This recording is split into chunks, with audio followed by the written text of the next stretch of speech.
Hey everybody! Welcome to A Dark and Hungry God Arises. Thank you for your patience. As usual, we have had technical difficulties, and we are starting exactly on time for an Oregon campaign, which is about 20 minutes after we're supposed to. I'm going to go ahead and let the players kick it off by introducing themselves and their characters, and then we will jump into what the hell has been happening in these sewers. All right. What order do you want us to go? Why don't we start with you? We always start with you, Alex. Fair enough. Hello, everybody. Alex on Twitch, playing part of the Seer for about half the last. Sitting up top, listening to chaos as everybody's fighting a cult.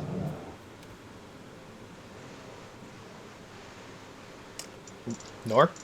Sorry. I was eating pasta. Hi, my name is Kim. I'll be playing part of the dwarf, who is very curious what the God damn it.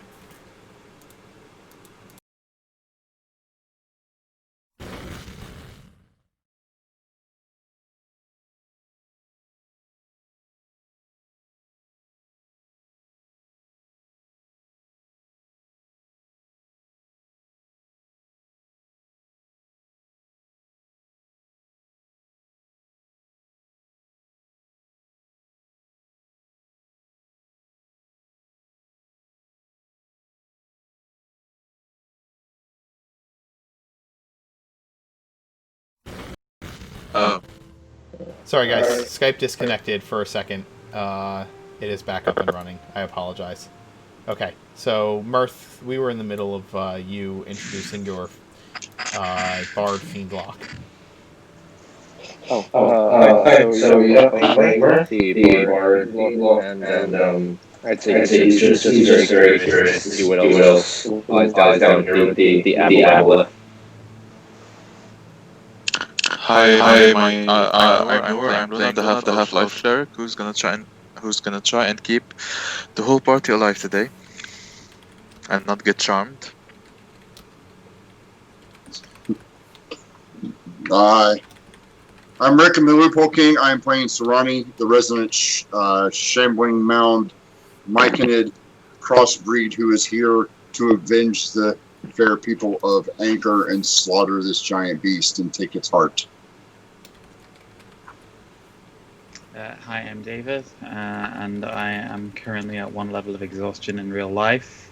So if I'm a bit more subdued than normal, it's because I'm rolling my performance checks at disadvantage. And I play Angus, who is the party's revived rogue.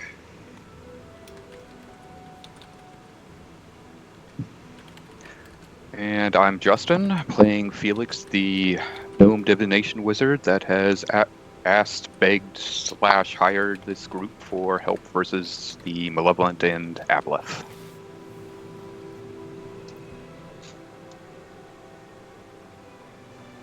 Nor, that leaves you. Nope.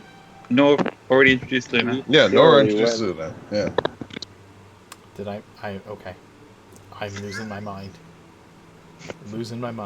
I'm the Mark Knight. I'm your DM for today. I am also running on a limited amount of sleep and suffering from a level or 2 or 3 of exhaustion. So, much like David, we'll see how well we do today.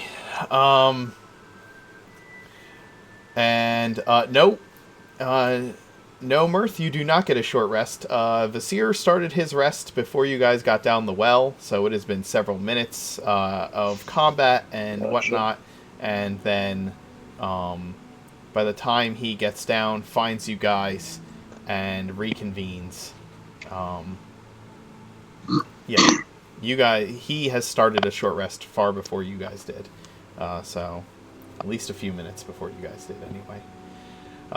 Unless you guys are taking the time to round these guys up in like an hour or so to round these guys up and put them into this room, then at which case you will have time to have a short rest. But I don't know if you guys want to spend an hour doing that.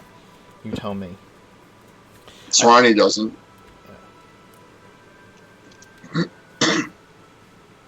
I think I'm a little spent. as we would sort of be hustling them and putting them into this little alcove that we found, especially because Sarani has not been taking prisoners, Angus is just going to try to get some intel out of one of them by like pushing them up against the wall, having a dagger up against the throat, and just saying like, how many more of you are there? And Go ahead. I just wanted to say that Luna tries to loot the cleric, the one that was healing Michael. Yeah, didn't I give you that information last week? That was another one. Oh. Okay.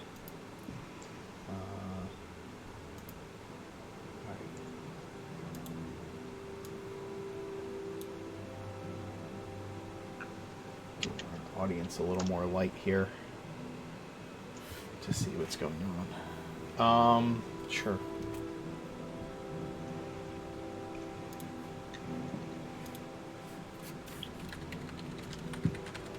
All right. So last time you guys were fighting these members of the Malevolent, and Michael fell to Sarani in combat. Felix let off a series of magic missiles which pummeled Michael's unconscious form, sending him into the realm of Thondra, or maybe not staying there. At this point, you have regathered, as you guys have gathered up the rest of the members of the Malevolent. The other members of both parties have reconvened in front of this room. And as you said, Angus, you are interrogating them to find out how many more of them there are. And Calith seems to be kind of shaking out of it. And coming to his senses more permanently. And Vasir, in the time it took them to kind of gather everybody together, you've taken a leisurely stroll up here, finishing your short rest, seeing the bodies and chaos and shackled members of the Malevolent that have been taken prisoners so far. And as you turn this corner, you see that everybody is gathered near this room. It's pretty dark. I don't know if you have your astral visage on so that you can see, or if you've just been following what light sources you can find. As soon as his short rest would be over, he would activate his visage before dropping down into the well and moving. I would have casted light, the cantrip, so that people can see. Okay. You don't need to spend that. Where are you, well, he was coming from up above. He's, like, a long way away from you guys. I'm way behind you guys, Yeah. So catching up to you, I kind of need to see where I'm going as well. Luna, what would you cast light on? Yourself? If I can find a small rock or on my shield or anything. Okay. Doesn't. I just need nothing to know specific, so I that I guess. can create the light in the room, so... Yeah. Let me see. If it's on your shield... The shield, yes. Okay. The shield. Alright.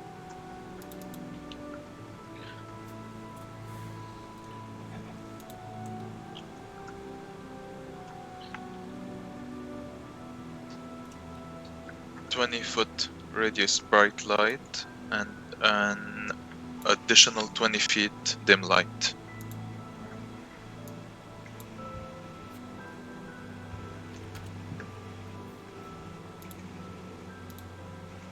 That's going to open up a lot of sight for people. Or at least Vasir. Do you guys see that? Did that work? Yeah, I can see.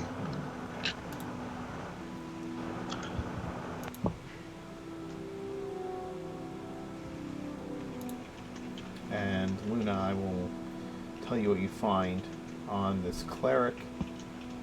In the meantime, you stroll up to find the scene before you. Sarani is standing over several dead malevolent members. Michael's body is crushed and destroyed, and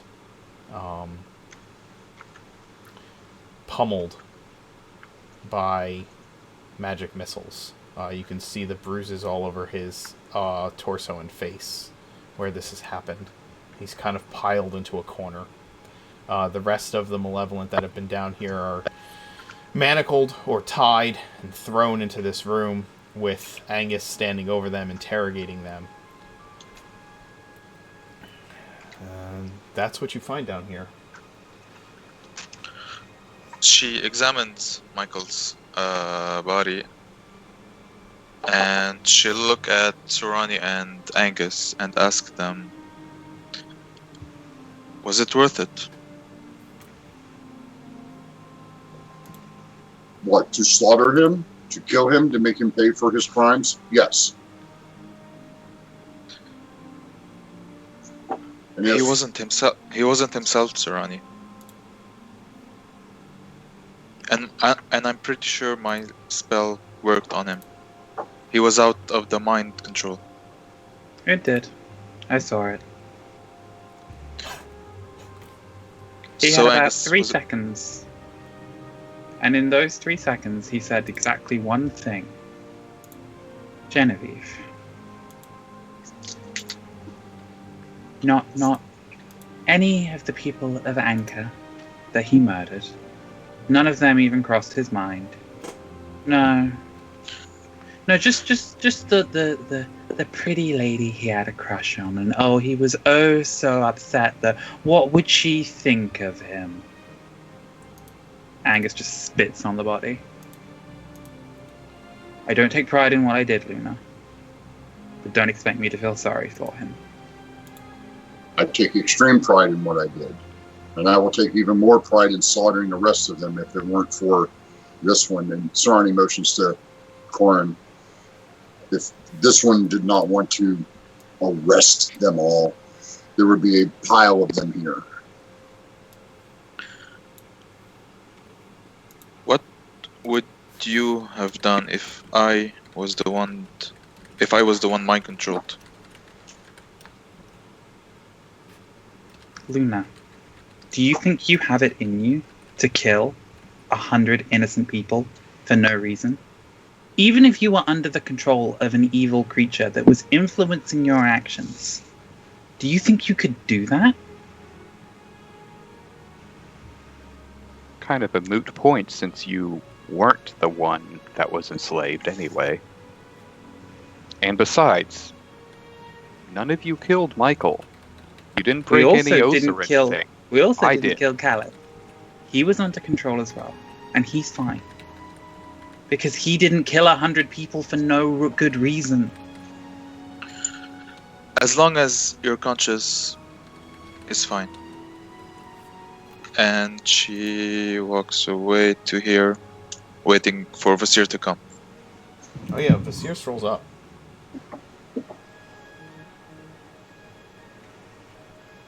Did you want me to preserve this body for you, Angus? Maybe they can revive him. You can try him and have him eaten by that dragon that you wanted. While the idea has merit, I think that our priority right now needs to be the Aboleth. If Very we can well. pick the body up on our way out, I am keen on the idea. I Not just that meant I I don't commend you for what you managed to do, Felix, but it seems a rather painless death in contrast to what I had in mind. just meant I can keep him from becoming some sort of undead, if that was part of the Aboleth's plan. And it will preserve his body longer in case it takes us longer than we require. And maybe these guards could return his body to If it The would surface. consume any amount of magical power, I suggest you keep it for now at least. The guards should be able to put it where it'll be hard to animate it either way. very well. And And unless Sarani- someone is powerful enough, they generally don't tend to conserve their magical abilities in the afterlife. Sarani's going to walk over here and then step into the muck. Is there what kind of water, sewage kind of stuff is going on here? I need a really good description of what's flowing in this sewer here. Okay.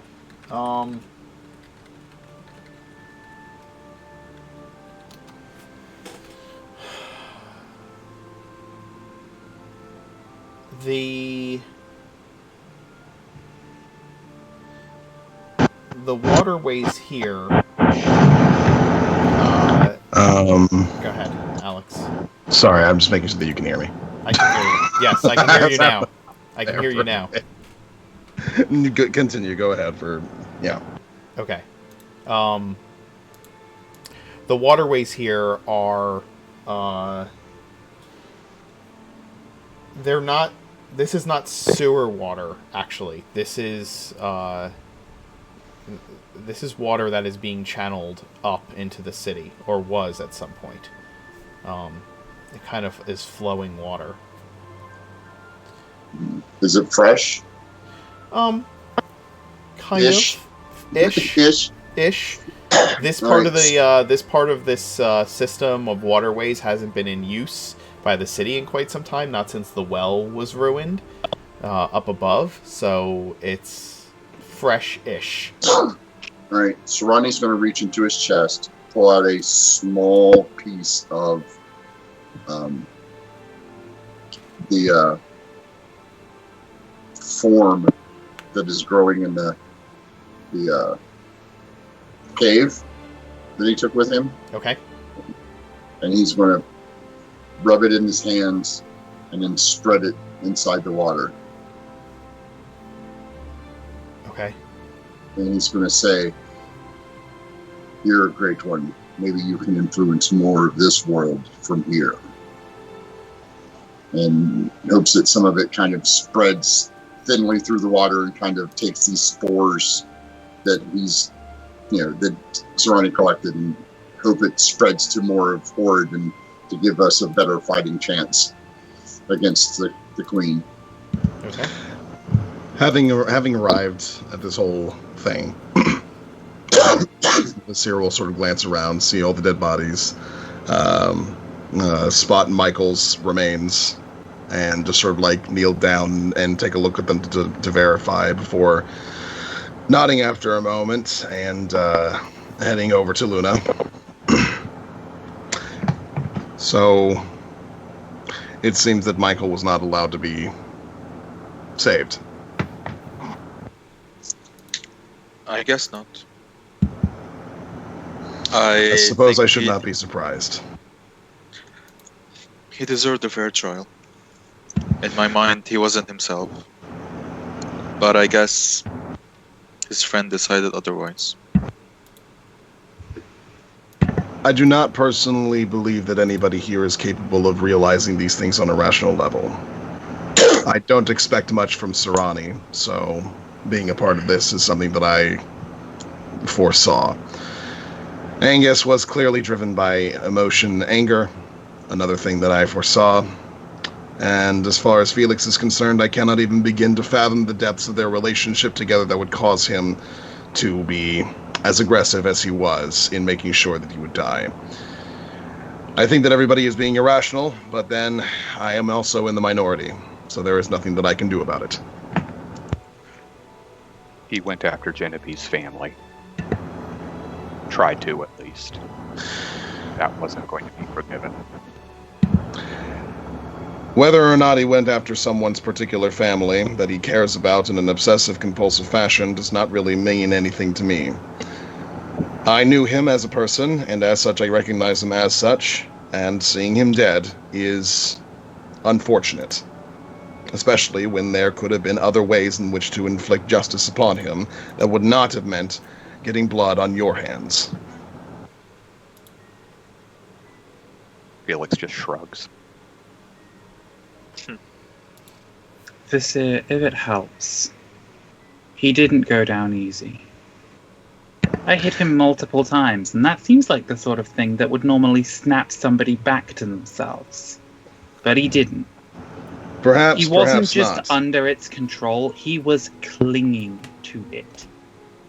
He enjoyed it, being free of any moral compunctions that might be imposed by living in a society with other people who respect one another. I must say, I am very impressed, Angus. You apparently have garnered the ability to reach into the inner minds of other people. You must show me how you have accomplished this. This was also the one who Well, incinerated was the it? unconscious body of someone we were going to talk to. You know what would be really, really helpful for that? Why don't you go and sit on the well again, while we do all the work? How about we guys talk about this later? Michael's dead. There's nothing we can do about it right now. There's an Ebola over there, and we need to finish it. So how about we focus on that? And I we'll point agree. fingers at each other later. Angus, Fine. Felix. Angus turns back to the prisoner that he's got, presses the dagger a little bit tighter against his throat because he's feeling kind of tense right now. A little trickle of blood forms on the edge of the blade and starts down the guy's neck as he just leans closer. Now, how many of you are there down here? give me an intimidation check, Angus. I already did earlier. It was a you 22. did. It is a 22. I see it now. I'm so sorry. He kind of gulps, and as his Adam's apple passes over your blade, you see the blood trickle a little more. And he says,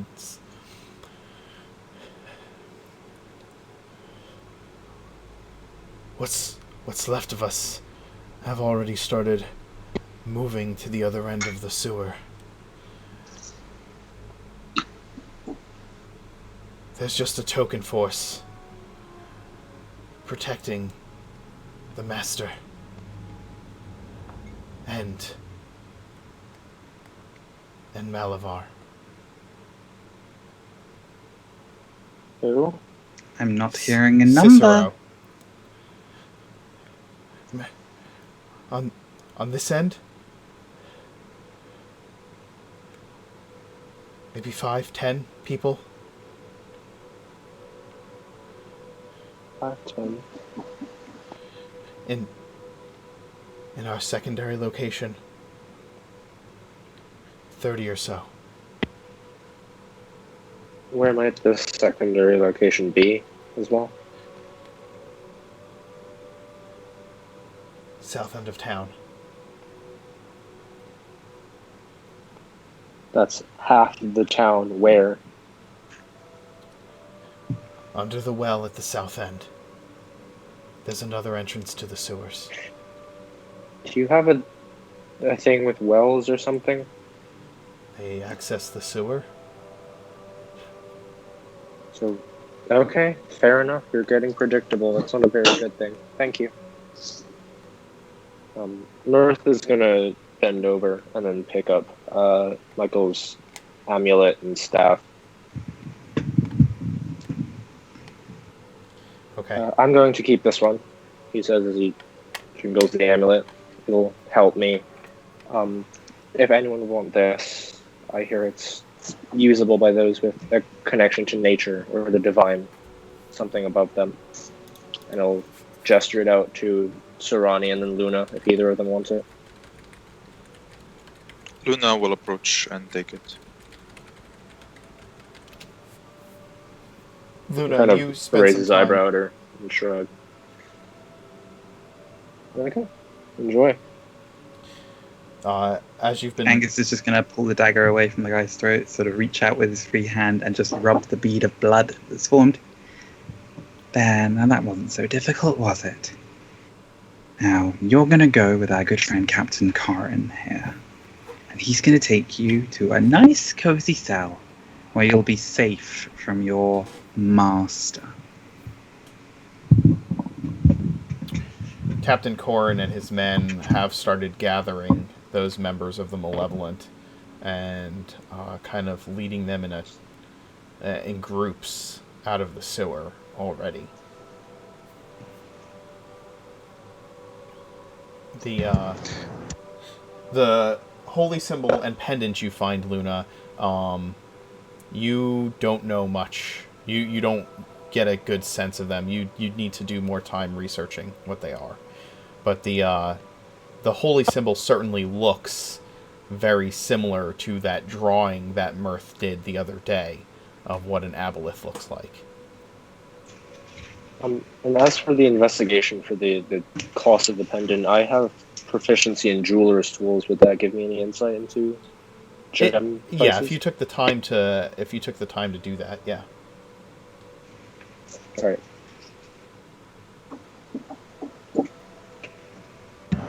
Felix, it is time for us to hunt down this creature. Is it quicker?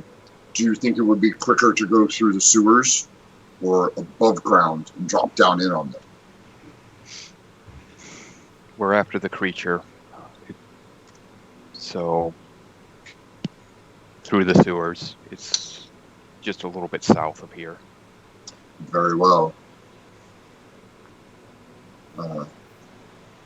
I look to my tiger friend and say, let us lead on. Felix, point the direction and we will go. I'll take lead. Follow me. I think we should all go together. Sarani.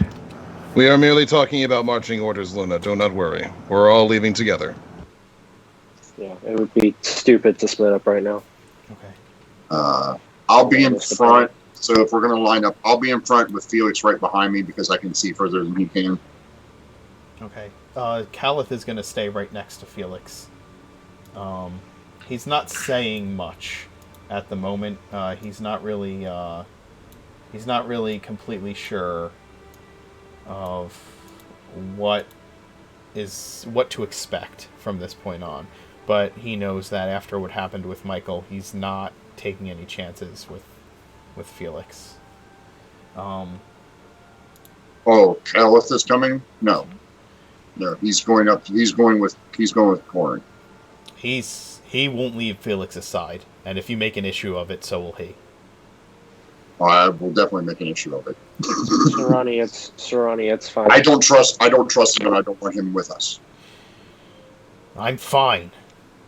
Regardless of whether you think you're fine or not, you are still culpable in the deaths of those people, and it's only because Luna doesn't want to slaughter you right now is the reason you're still drawing breath. We have a mission. Move forward. And assume he doesn't get taken over again, or he doesn't revert back to his ways while we're in the midst. I will handle it. I am here now. I can do that. Go.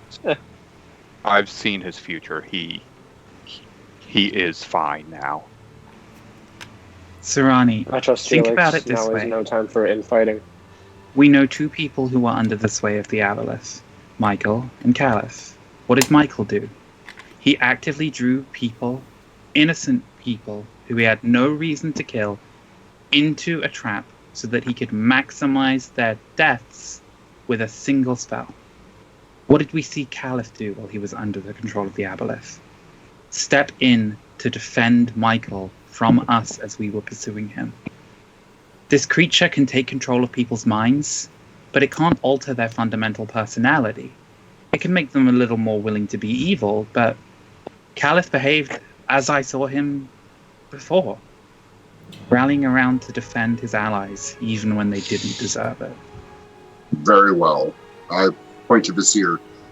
His betrayal will be on your head. He turns and stalks off again. The other thing that you noticed, Angus, and I don't know if others would have, but you and Felix definitely noticed it. When Caliph came to his senses while still under a rage, his ancestors changed from these very aggressive-looking warriors back into protective spirits. Like they were these red, angry, spiritual presence flying around him while he was under the control of the Aboleth. And as soon as he was no longer under that control, they settled back into these like bluish green protective spirits, and you could tell the difference immediately.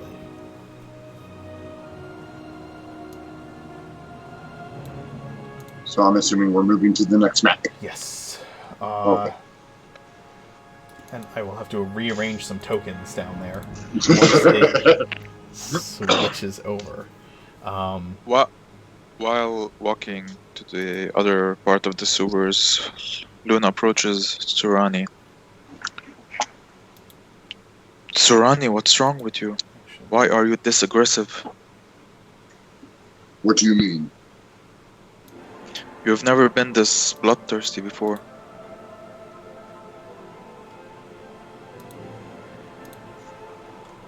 You do not understand how they accepted me as part of their circle. They trusted me as their protector, as my other circle have, as you have.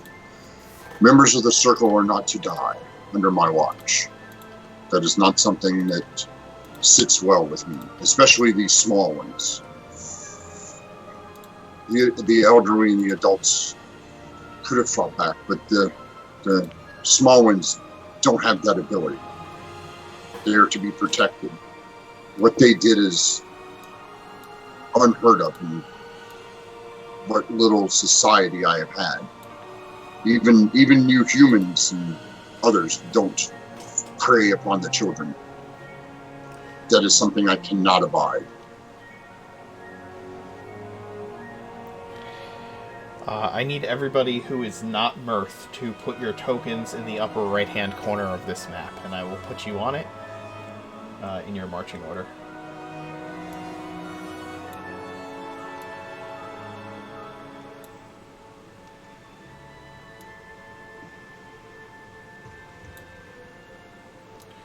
You guys can adjust any marching order that you need to once you're on here. And I do need to give Luna her... Well, I'm not going to give Luna her light spell right now. Vasir, what can you see? Can you see anything? Yeah, I've got my 120, I think. You have your... 'Cause I can see down to here, so... Yeah. Sarani can see to here. So, can you see down there too? You get 120... I cannot. Yeah, I get 120 with my visage up. Alright. Angus is sticking towards the back and just keeping a close watch behind us so that nothing's sneaking up on us. Better, Vasir? Yeah. Yes, I can see. Mirth will be in the back with Angus, and every few minutes or so he mutters quietly and casts a spell. And Angus's vision is boosted by these like his vision kind of narrows and adjusts on its own as he hears whispers of advice in his head in a million different languages. Okay. That is throwing guidance on his perception. So yeah, +1. I'll roll again if he has to make one.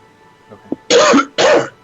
Are we gonna put Sharp Eye next to in this spot here?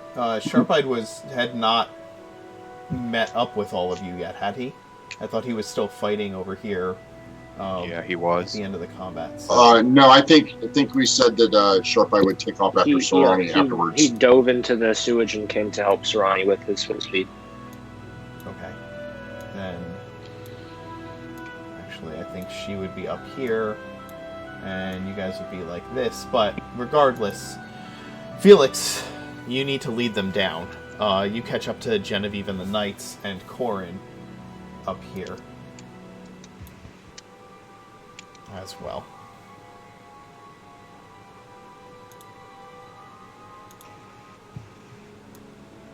Sarani will move across while they're talking to keep an eye out. And Luna's staying by Surani's side. Alright. Genevieve sees you, and Felix sees Caliph and that he's back to his senses, or at least seems to be.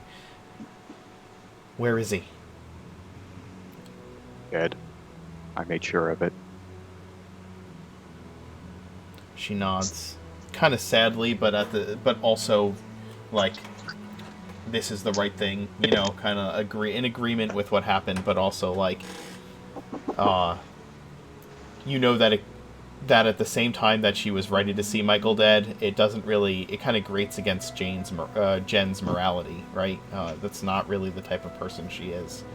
And you can kind of see the conflicting emotion in her eyes, but she doesn't say anything in regards to either. We need to find Freya. It seems that they've split up. I need to lead these guys to the down further, deeper. They went that way. She points in the direction of the room that you had found Genevieve in when you first escaped. Yeah, I was thinking we should probably... You're not going to like it, but I think we should split up. You go go see if you can get Freya, Cicero, whoever else might be with them. We'll take care of the Aboleth. She nods and says, I don't want to leave you alone. Well, this group is pretty good. I'll be fine.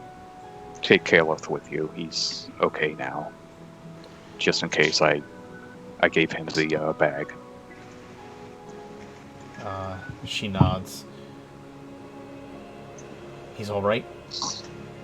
I mean, yes. I saw his future. He'll be fine now. I think they went through that room. We should go with you at least that far. All right. In case you run into them.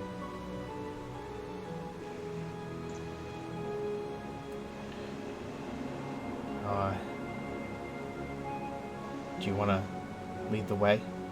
Show us where we're going? I suppose I should. Everyone follow me. It's just through this room down here. Okay.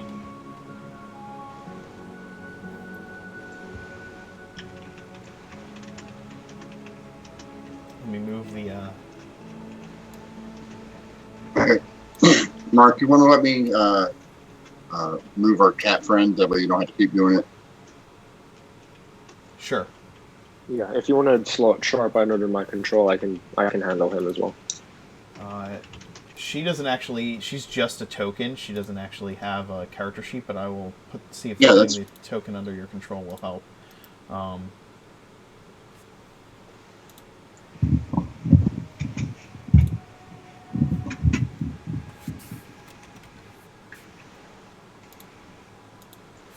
Yeah, I can move her. You can move her now? Okay. Yeah. And then I will put Sharp-Eyed under your control, Mirth.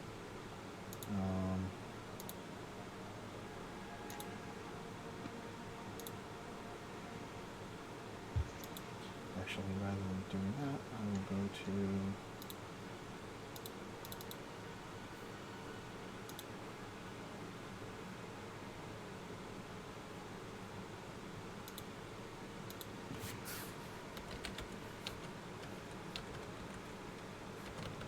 Is it this room, Felix? Yes. Yes. Do you have access to that now? It should be in your. It should be in your journal. Yes, I do. There we go. All right.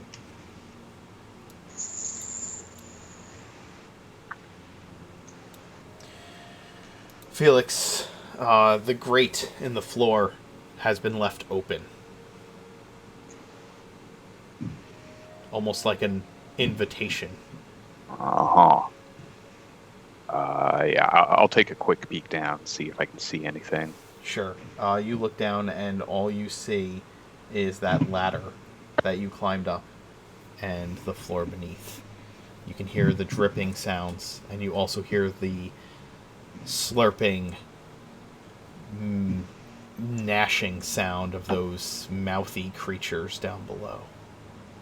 Yeah, guys, I don't know how many of the Malevolence minions are going to be down here, but there's definitely some creatures that are covered by mouths. I don't know what they can do. I managed to avoid them when I escaped. Can Vizier and I see them?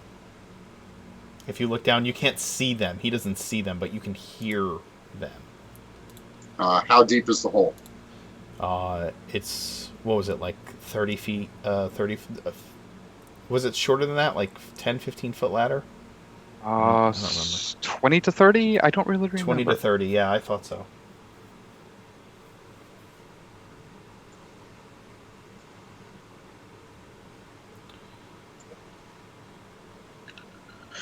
This is it then? Caliph turns to you, like leans into you.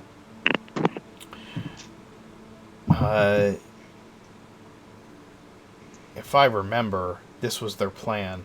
Try and split up anybody who came down here, if anybody came down here. Send some of us one way. The others go down here.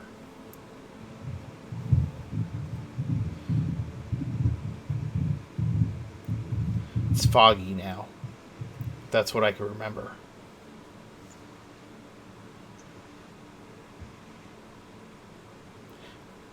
Are you guys going down? Well, I believe so, yeah. I'm going Hold to up, quickly hold up. cast Minor Illusion and send an illusory duplicate of just like one of the knights sliding down the ladder to the bottom.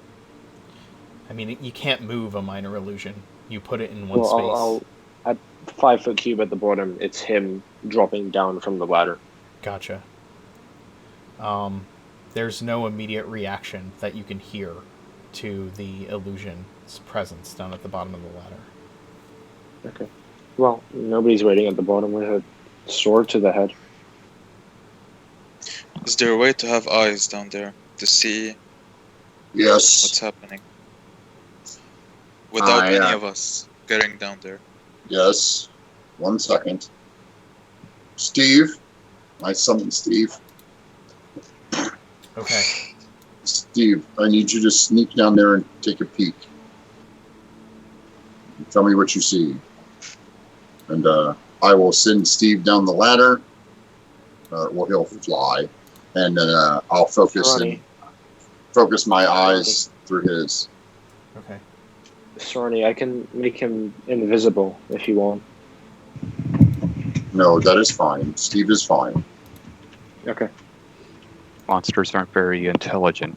Maybe we can sucker them just to the base of the ladder and attack them from above. Drop down oil? I don't think I have any. Well, if I see a monster, I'll drop down myself. As will Vizier, won't you, Vizier?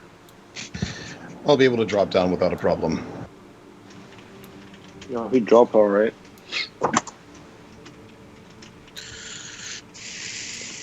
All right. Sarani. I'm going to pull us onto the next map. Only Sarani bring... give me a token down there, okay? Okay. Put it in the upper right-hand corner of the map. If you are looking around with Steve, I will also need to know if Steve is going to be stealthing or not. Oh, yes. Steve is going to be quiet as a church mouse. Which means Steve will make his roll +2. So 18. 18. I'm sure Sarani. I can see through his eyes. I don't know how you want to use the dark vision thing. It's not very clear on special vision. Does Steve have dark vision? That is a very good question. I do not have a token for Steve, so I cannot tell you. Let me look up Steve.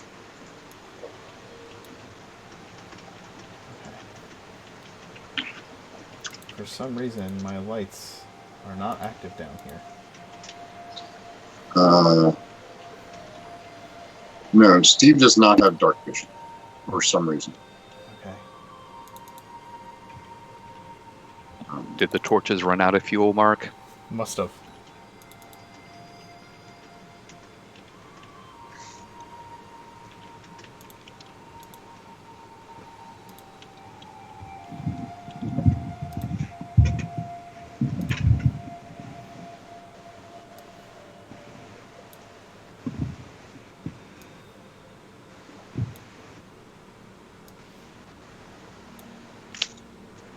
I'm trying to see if this changes anything. Hold on.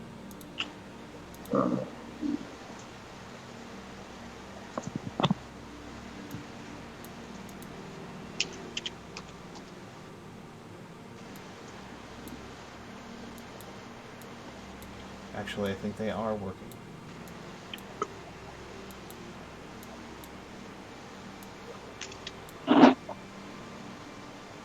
Yeah.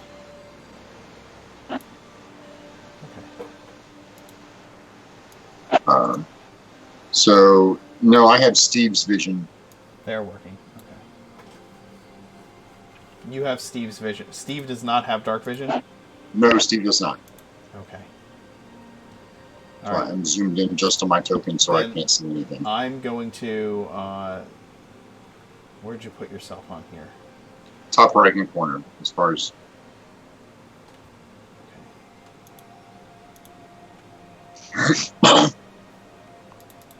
And just an FYI, my screen is blocking the map screen a bit. I know. I'm adjusting that right now. Not to make you do even more things. It's fine. It's just fine. thinking of the viewers.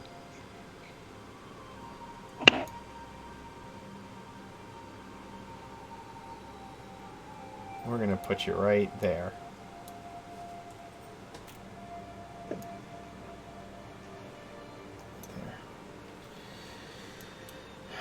Okay. I need to... I don't see you... I don't see your token pulled onto this map at all. Or you have me on the wrong map then? There you go. I see Oh, it yeah. now. Yeah, I was up in the far corner, where you told me to be. Yeah. Just following directions, boss. No, don't move that.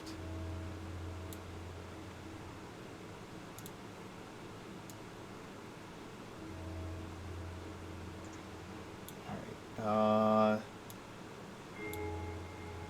I'm going to give you...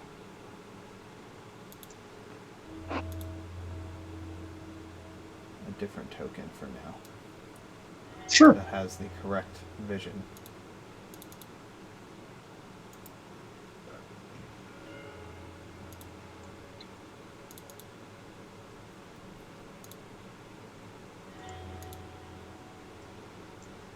Let's see.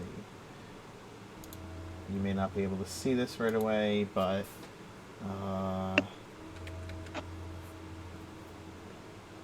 give you control of this.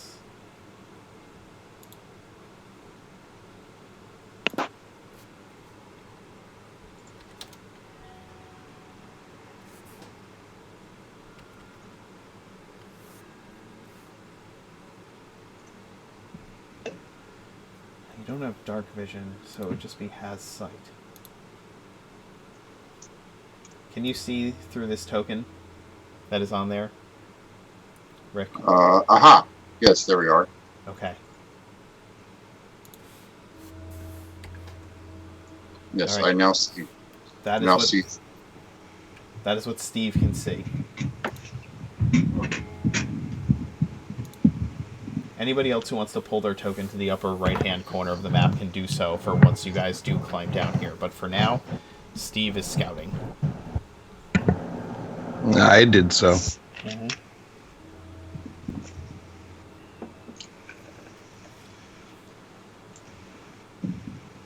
Are these walls misshapen enough that Steve could hold on to them? Because he does have a climb speed. Yes, Steve would definitely be able to climb on these walls. 100%. Okay, so he would be about 6 feet up on the wall then. Okay. And I told him to go as far as he thinks to feel safe. All right. So he will go to he doesn't see any predators here. He waits for about 5 seconds or so, or 6, a round or 2 to make sure nothing pops up out of the water, and then heads to the corner and peeks around the corner. Okay. You can see what Steve sees. I'll call Steve back, Okay. and he double times it back away from the monsters. All right. He sees that monster over there. Yeah. Steve returns, and I come out of my trance. The initial hallway runs, and I draw in the dirt and the dust on the floor, and I draw a basic, line here, and then I make a little curve, and then I said, "There's a monster here, and then there's one here," Okay. and give everybody where the. There's more than 2. These creatures will likely converge on the Aboleth's location the moment that we confront it. It would be good to take them out progressively going forward as opposed to trying to sneak around them or move past them. Felix, is it still far to get to the aboleth? No, it's not very far from here. But there's more than 2 monsters. I noticed at least 3 or 4. Well, I didn't have Steve go any further. I don't know what their abilities are. I didn't want him to be in danger. So that's the location of the 2 that we have. I'm thinking that Sharp-Eyed, myself, and Angus, and the Seer, who can get there just as quickly, as combat ensues, we could sneak up on it. Sharp-Eye could be under the water, and I can be under the water, and Angus could be on the ceiling, and we could ambush the first one as the rest of the group moves in.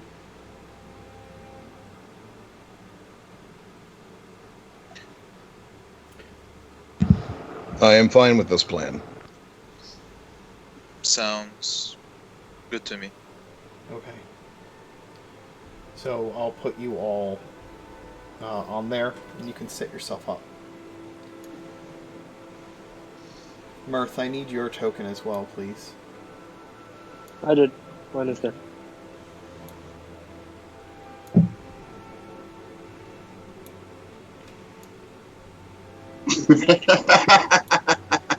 Sorry, I just read chat.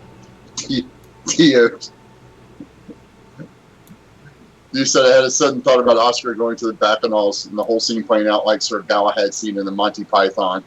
just a little bit of danger, please. But I want to face the deadly peril.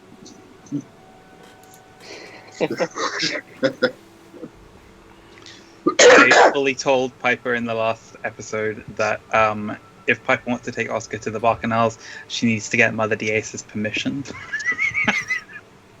Oh, I guess we're definitely going to Ironstone Hall then, aren't we? Because that's where everybody might have their own agenda, but Piper is definitely heading to Ironstone Hall to get permission. Oh my god. Just to do a Bacchanal. Well, right now we're in the sewers beneath Twyland Hill, so why don't we stick to that? Okay, so If you're going in stealthily, I suppose Luna would go last because of her. yeah. Okay. Well, the plan is for Serrani, Sharp-Eyed, Angus to initiate the combat because we have to move a little slower, and Basir can actually just get there when we say now. Right? Yeah. Mark, can I prepare a spell? Sure. I prepare Bless until the combat starts. Okay, so at the start of... That's the trigger. You'll use your reaction at the start of combat to bless... Yeah. Mirth, you want to move Sharp-Eye into the water with me? Yeah, sure. So I will roll We my will need to see. stealth. Do I need to give you sight, Angus? Or do you have the dark vision? It looks like I've got it, because I'm seeing down to the end of the corridor, so... Okay. I Oh, can yeah. move ahead with Serrani and Angus and Sharp-Eyed. Well, we wanted to keep the casters Decently back sneaky. somehow. The knights Genevieve, Corin, and Calith will follow down after those of you with dark vision head down first. As it stands, this is as far as we can get and still be in range for Lunas to bless. So, Okay. Do I still have my Oh dark my vision? god. Oh, you should. I'm sorry. Let me adjust it. Yeah, Serrani and Sharpeye are underwater stealthing, so Okay. Then the two of you have advantage. You don't have a swim speed, do you? no, I do not. Okay, then moving underwater is going to be difficult terrain for you, but Sharpeye has a swim speed, so it is not. Is this considered swamp? Ish. I mean, it's not really a swamp; it's a sewer. Just try. Come on, I'm just trying to get what I can get here. I understand. You gotta milk your abilities a little bit. I get it. I think even you know, Loophole, that you would not allow for that. Yeah. Like, no, it's not a swamp. I wouldn't. I personally wouldn't, but I'm not running this game, so that's all right. No, I move you are it not in a 20. swamp. I only move it 20. Okay. I'm keeping 30 feet between myself and the first person. In this case, Angus. Vasir, I'm gonna Alex, give me 1 second. I'm gonna disconnect your token from your character sheet and reconnect it so that you have the dark vision permanently until you no longer need it. Understood? Awesome. Yeah, you guys need to hang back a little bit because we don't know how far they can see. I'm so happy our two humans can generate dark vision now. Everything's going to be so much easier. Yes. I suppose we can see this one. Well, that's the problem. We don't want you to be able to see it because if you can see it, it can see you. And it's kind of the plan that the four of us would ambush the crap out of this thing, and then you guys would come up. Where's your token? Did you? It's under Luna. Oh, Luna, okay. Luna, move. Can you move your token 1 step forward? There you go. There we go. All right. There we are. Okay. Do I have stealth rolls already? Yes, Okay. I have an 18. Let me. From I the need to make advanced team. adjustments Yeah. for chat here, so that they can see what's happening. All right. As you move around the corner,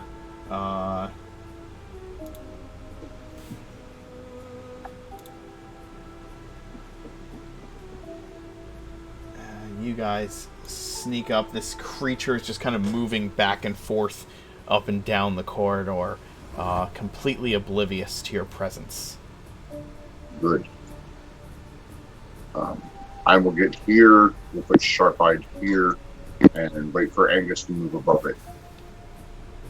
Before you move, can I, Mark, can I have casted Bless? Yes. Whenever you want to release the bless spell, you may. Okay, so Angus, Surani, and Sharpeye. Okay. Give yourself a little bless icon. I'll rather use different ones. We'll use that one. We'll use that one. I like the wings with the halo. That's a good bless.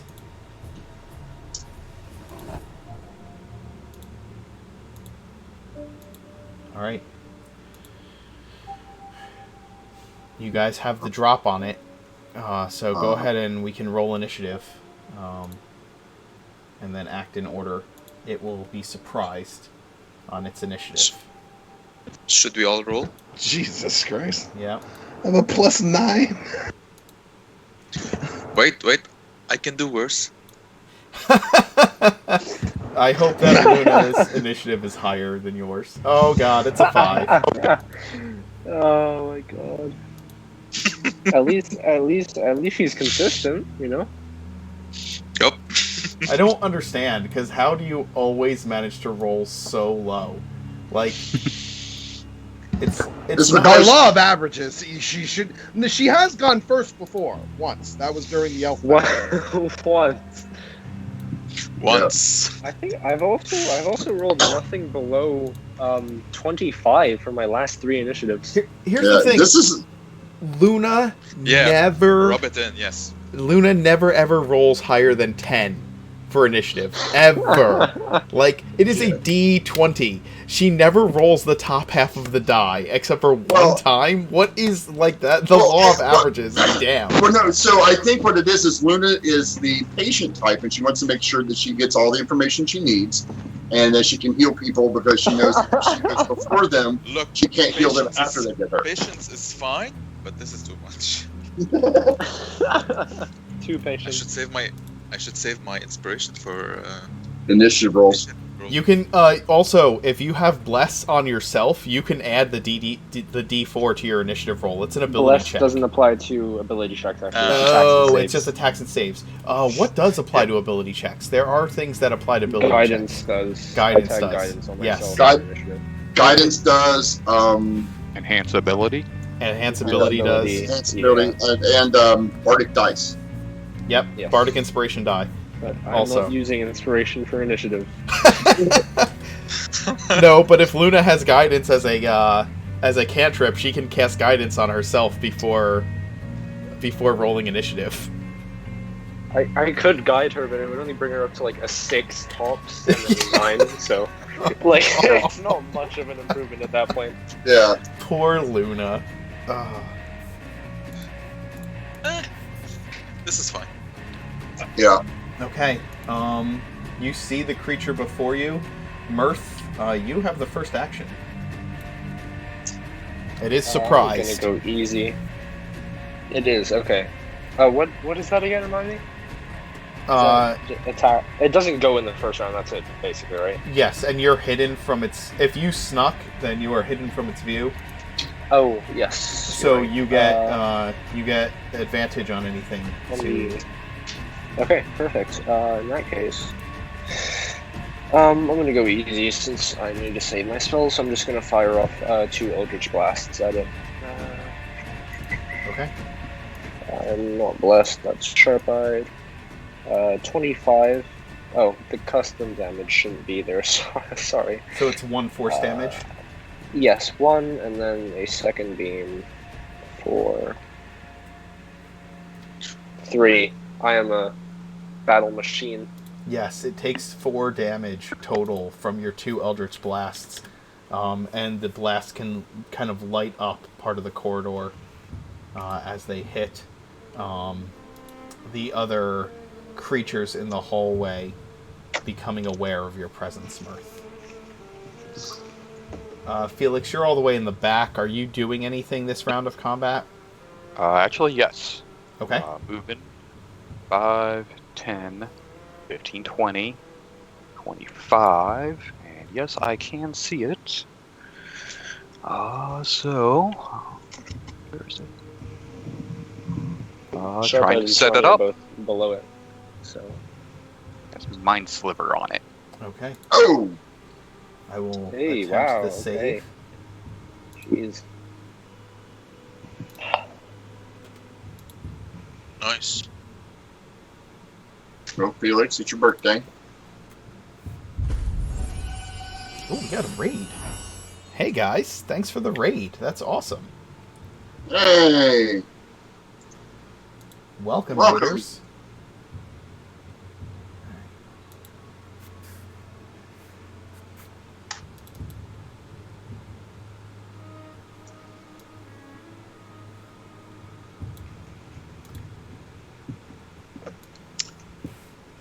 Okay. So this gets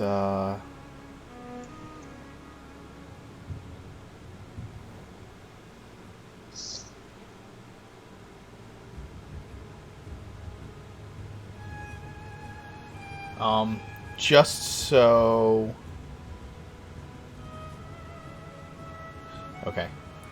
And it is a Mind Sliver, so it is an intelligence save. Oh, this is not going to go well for it. That is a 10. Good to know. It takes the 10 psychic damage and begins to continue to gibber and babble incoherently. At the start, just so you know, Sharp-Eyed and Sarani, at the start of your turns, each of you will need to make a strength saving throw. Sure. The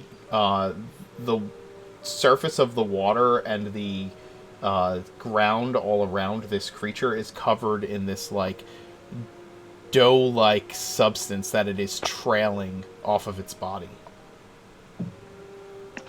It makes it hard to move in. And I... What if I'm not moving? You just make the strength save at the start of your turn. It's okay. If you don't move, Okay. you don't move. But... Alright.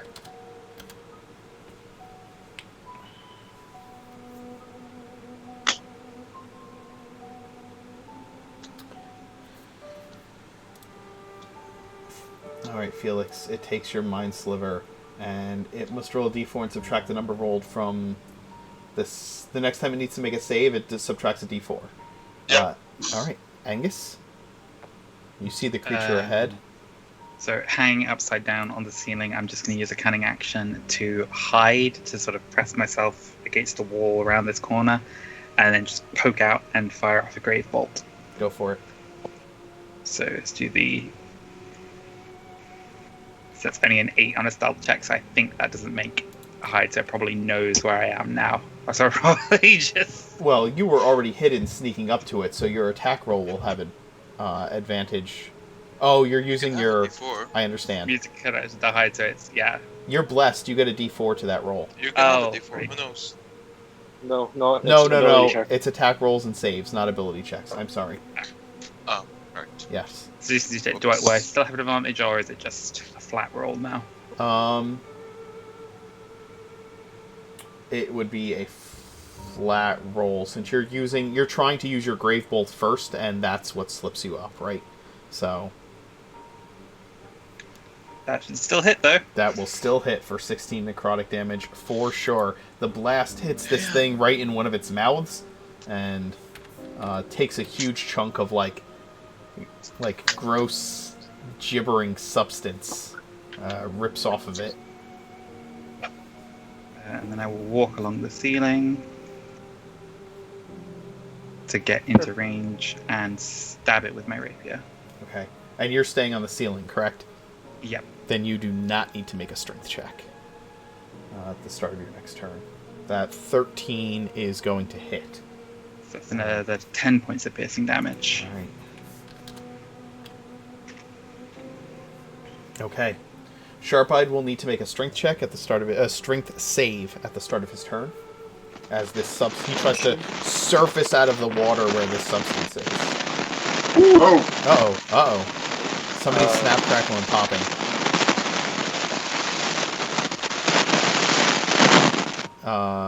Okay, it's gone. I don't know who that was. Alright, well, I think Sharphead is fine. Yes. So he's going to pop up next to it and carve into it. Sure. Colossus Slayer. Yeah, it is injured. 21, so 12. And then offhand for 4, assuming 16 hits. The 16 will hit. Both of those will hit. So that's 12 and 4, so that's 16 total. The creature is still up, but it's like just getting chopped into pieces.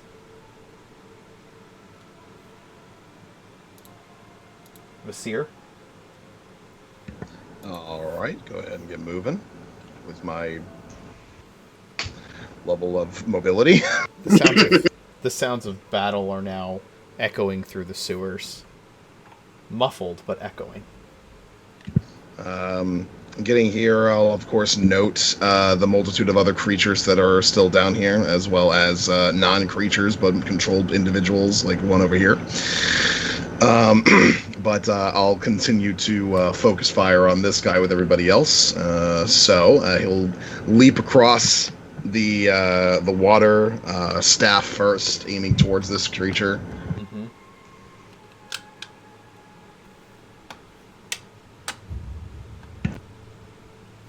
Since it's surrounded, I guess it's a 19, but It is, in fact, a 19. plus another one for 15, Both will hit. and bonus action unarmed strike for 19 again. Alright, why don't you deal the damage from the first blow first? Okay, fair enough. It's still up after the first blow. Next. 11. 11 damage from the second one. It is Yeah. down after that, so your unarmed strike, you do not have to hit it with. It goes down after the 2 quarterstaff blows. I'll kind of glance to Sarani and gestured back behind myself. Which one next?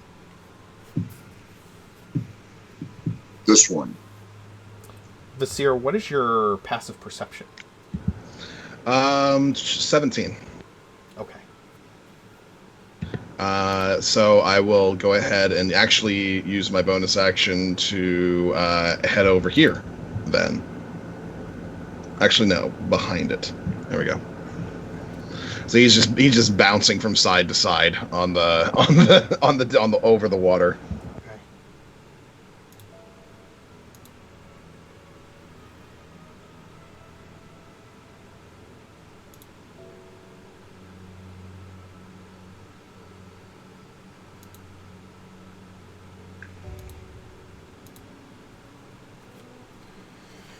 Okay, you bounce from side to side. Do you level your unarmed strike against that one? No, because that would be part of the bonus action, and I had to use Right. bonus action to get over here. Understood. Sarani, you do not need to make a strength check now. The substance seems to dissipate as the creature falls. Okay. Since I'm still stealthing in the water, don't think I need to be stealth anymore. So I can move my... So 5, 10, 15, 20, 25, 30, 35, 40. And then I will Thorn Whip this. And Okay. this horribly. Yes. Unless an 8 hits it. The 8 does not hit it. I assume he doesn't count as flanked with me behind him because he's No, ranged. because he's ranged. Yeah. Oh, you're blessed, Sarani. You get a D4. Oh. That might actually help. Oh, sorry, I gotta move. So, 10. That will hit it. Yes! I gotta love that. That was so good. So, Hashtag blessed. Oh my god, Felix. 8 piercing. Okay, Is it large or smaller? it is smaller. All right. You can tell then by it the is size of the token. it is pulled. I'm just, it is pulled 10 feet towards me. Okay. It does not provoke, though, because it's forced movement. No, it does not. Okay. But it is moved to here, and then I will. Bonus action? No, I don't think we need the hunter's market. The first one went down really fast, so I'll save my bonus action for something else later. Okay. And I'll move on. Alright. Moves 10 feet in this direction. That.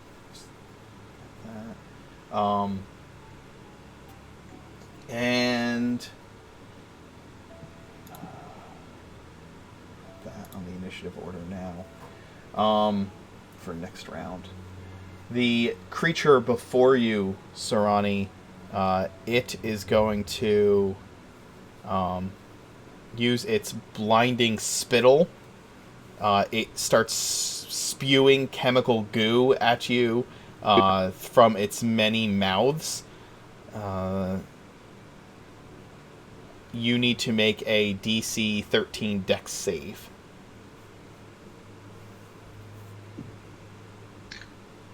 Okay, you succeed. At the 4. Okay. He succeeds. There, a blinding flash explodes from the goo that this creature spits, but you're able to cover your eyes, protect yourself, and then it bites at you. Okay. And misses horribly. Mm.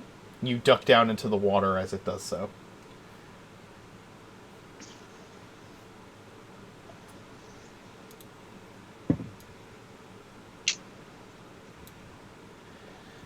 Nice. And then something horrible happens, I think. I see that guy down there. I see that one down there. I don't see anything else. You're right. You don't see anything else yet. I do have a 16 passive, so. Oh, I know. I asked Vasir what his passive was because he has the highest he is the highest down this corridor. Well, Luna's not down here. Yeah. Hey, Angus matches. Angus is a 17 as well. Yeah. Okay, you guys equally have the highest in this corridor. Rookie numbers. Rookie numbers. Yours is a rookie Yeah. number too. Just ask our cleric on Sundays. Yeah. Rookie. She's been dead for 3,000 years, Yeah. I think. It's a he, and maybe. Yeah. Oh, It's 3,000. It's 3,000. But we'll 3,000's probably about right. Give me my damn character sheet, god damn it. Language. Oh, whatever.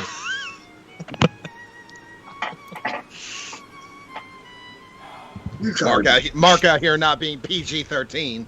Yeah, what the fuck ever. Hey, hey, Hey, hey. There is a literal 10-year-old. No need. No need for that, man. Come on, not cool. Your mic is very staticky, Mirth. The Wi-Fi is shit. I can't help it. Oh, I'm sorry. Maybe you should have... Yeah. Never mind. That was about to be something very rude. All right, Cal. meanwhile, back at the Hall of Justice. Aquaman wonders why he's even a superhero. Come on, guys! it's almost my turn. Slipping up out of the water. During its first turn, the assassin has advantage on its attack roll against you. Because it's hidden. Go for it. I dare you. That looks like a lady assassin too. You want to see? You want to see what happens when Sarani eats a person?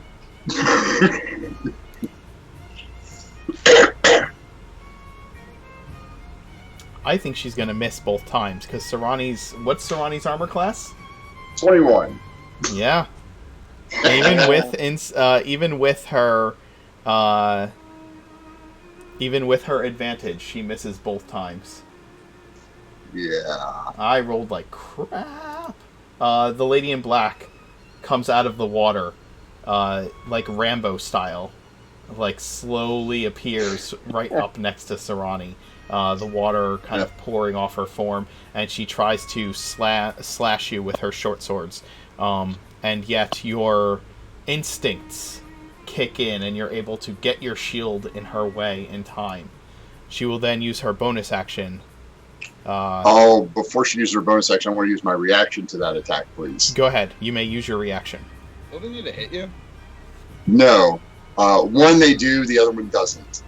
I sort of like conceptually that the reason she missed is that she's looking at Sarani and being like, where do you kill this thing? She has this massive eye. Just, Where's there's the gotta be a heart front? in there somewhere. Yeah. Yep.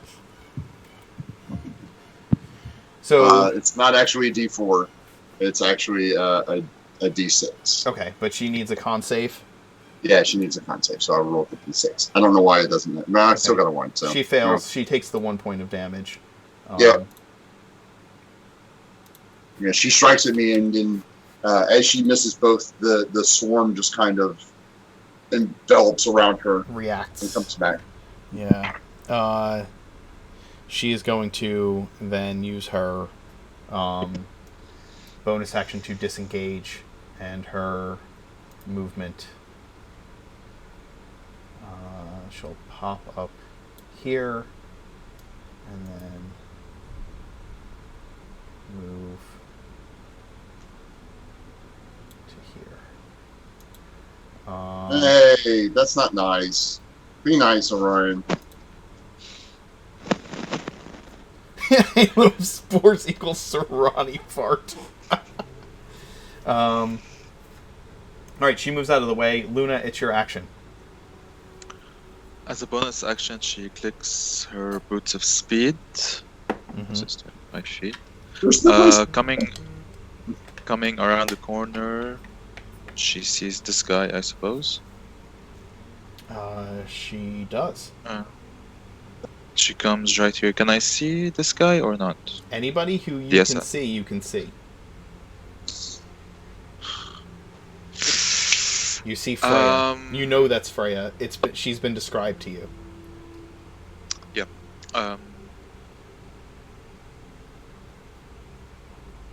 Okay, she holds her holy symbol in one hand, and she casts on this creature Toll of the Dead. Which creature? The one right next to Toll. Right next to Sarani? Okay. Yep. Go ahead and cast Toll the Dead. Wisdom 16 DC. Okay. It fails. Big Is it surprise. missing any of its HP? What's that? It has been hit, yes. Is it? Yes, Yeah. it's hurt. Sarani thorn whipped it already. Oh shit. 17 necrotic damage. Oh my god. And 2 radiant damage. and 2 radiant. Okay. Tack that on there. Yep. I rolled Not better than 10. fair. Not fair. Coming from the guy who's like, oh yeah, you see your entire army over there? Yeah, they don't get to play this time. They don't get to play this game. Yeah. Not fair coming from Mirth, who will literally walk into a business and use phantasmal force to rip off the owner of the business. I've never seen phantasmal force used outside of combat like that before. It's a Ever. great spell. Yeah. Command is better Beautiful though. spell. Command is better. Command is best spell. Uh, Easily. Mirth, what are you doing? Alright, 1, 2, 3, 4, 5, 6.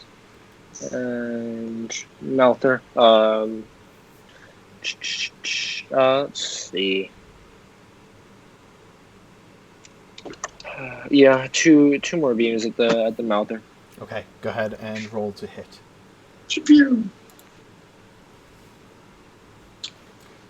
Wow, That's that worse. is The first one hits. The second one is going to miss completely. Roll a D100 for me. Oh. You hit Sarani with the second blast. Sarani, you take a point of force damage as Mirth lets off his Eldritch blasts. Oh, sorry. that's bad. A point? Yeah, 1 force Of damage. I stumbled. You see one of Mirth's Eldritch blasts fly forward. The icy kind of bluish green blast slamming into the gibbering mouther, and then you feel the same icy blast of force smack you in the back of the head. Can Sarani get frostbite?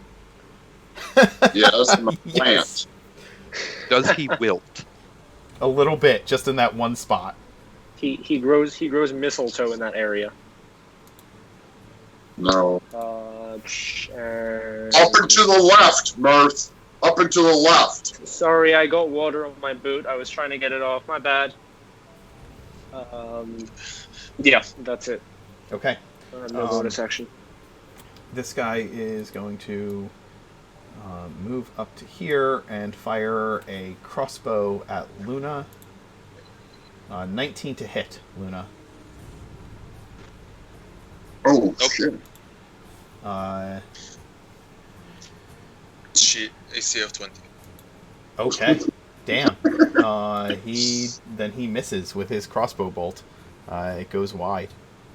And I need to move the... She's got her shield right in front of her. I think she sees him, so she was expecting. Yeah, absolutely.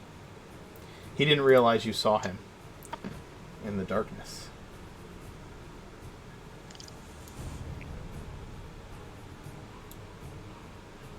I'm going to give our viewers at home a little more sight here. Felix, I'm way too far behind, so I'm just going to be moving.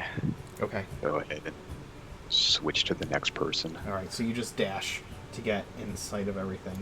And Angus, what are you doing?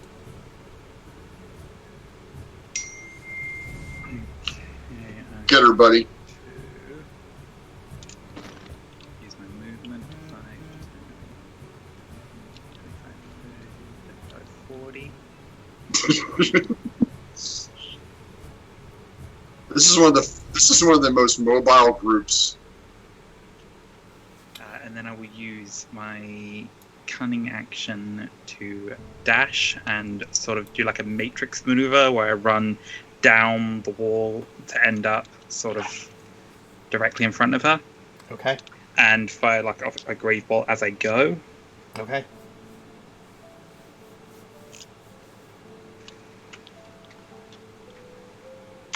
That's only an 11 to hit. Okay. Felix, you see Angus turn that corner. I don't know if you have line of sight to where. I don't think you have line of sight to where he has run to. But that is the wrong way. That Wrong turn. way! Not that way! No! Fuck. The Great Listen Bolt to the no. misses her as you drop down in front of her. She ducks under the Great Bolt. Then I'm just gonna sort of take my rapier and stab it forward and go, "You heard the gnome, love. You're going the wrong way." Make your attack.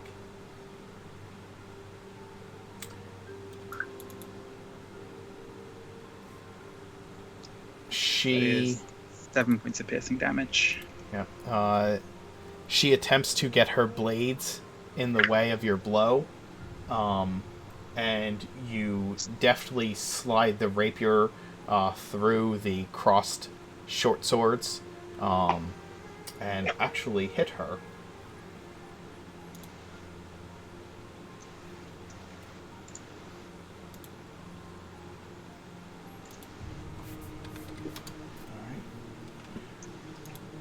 She takes a slight step back, surprised that you are able to do so. The NPCs who are not nearly as crazy mobile as the rest of you are going to run up behind where Felix is and catch up as Jen, her brother, Lana, and Corin all rush down the corridor. The only way they can see is from these globes of light that are in here until Ander lights his shield with the light spell, giving them some vision. What is Sharp-Eyed doing? Sharp-Eyed is going to rush to Sarani's aid and help him take down the Malther.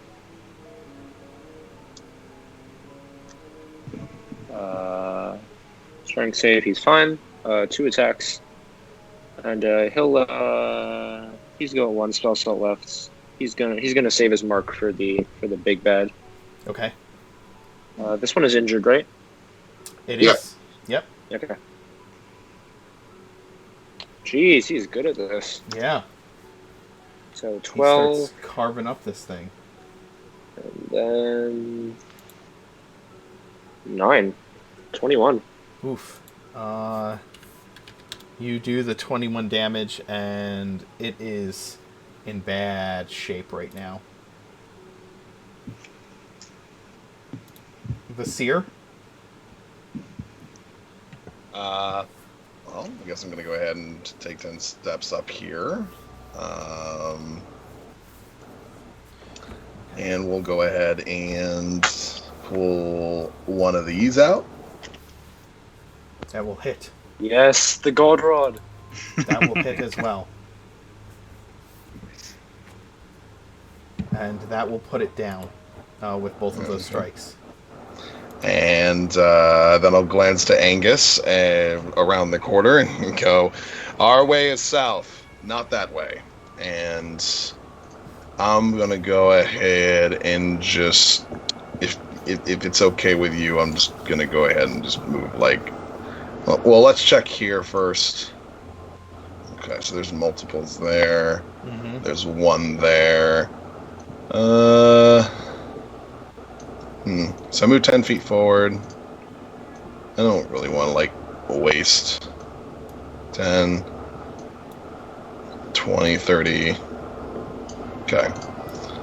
I'll get across here and see which way these guys want to end up going.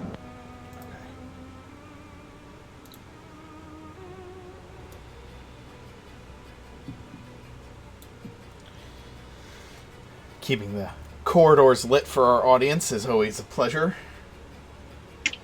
Remind me afterwards, Mark. I have a thing for an invisible token that you can place on. Yep. I've been doing that. It's semi-visible, but Yeah. it's working pretty well for keeping things lit up for my for the audience at home. So Yeah.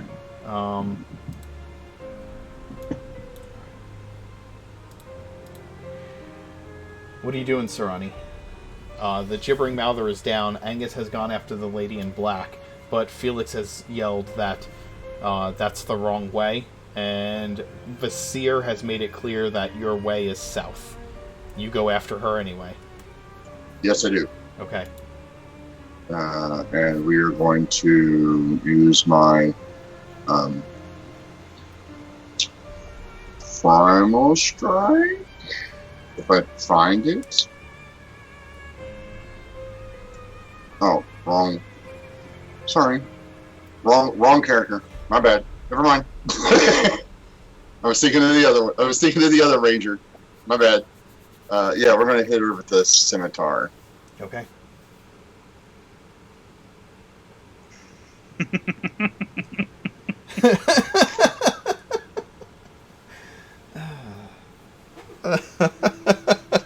Yes. 26. That is a critical hit. You come up behind her back. She's totally focused on Angus, and you strike. So the first one will be 6 plus 3 is 9, 12. That'll be 12 total. Or 9, yeah. So the D6 plus 3 is what the scimitar does, so it would be... So 9 plus the 3. Right, so 'cause I don't have that's 12. You don't have the gathered swarm? Trying to see how long it lasts. It only lasts for minutes. No, I don't have the swarm. Okay, so she's going to take 12. She is going to use her uncanny dodge to take half. Mm-hmm. And Angus is going to sort of look across at Sarani and be like, "Conson it! We promised Jen that we'd try to take her in alive." Very well. I'll not kill this one, but only because Jen asked nicely. The mouthers that are down the corridor continue to move forward. They will dash, I guess. So they move 20 whole feet, leaving this slime trail as they go. And she is going to activate her cape and disappear in a poof of burst. Reaction, make a saving throw. Constitution 14. You can react to her casting a spell that's not combatant. Yeah, it's a reaction to whatever she Pretty does. sure it's when they start their turn in your aura, you can use reaction to do damage to them. Oh, okay. Yeah. So she has to make what? A Constitution save? DC 14. Okay.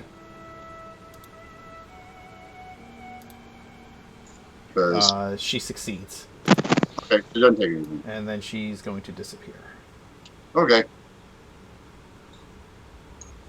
as her action. And take the hide as her bonus action. I don't want that cape. Sarani wants to take with that. Luna? She comes here. Seeing Vasir advancing alone, first thing she does is cast Toll of the Dead on this guy. The one who shot her with the crossbow. Okay.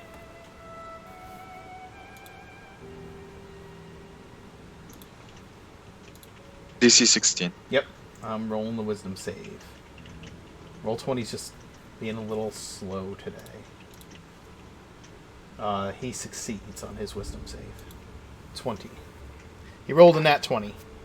Sometimes the bad guys get lucky. And she'll continue her movement to here.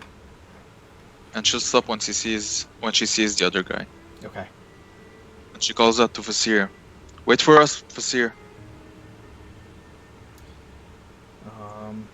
Alright.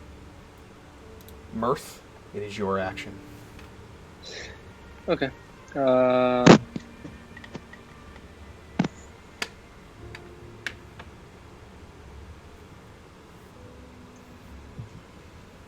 What's that?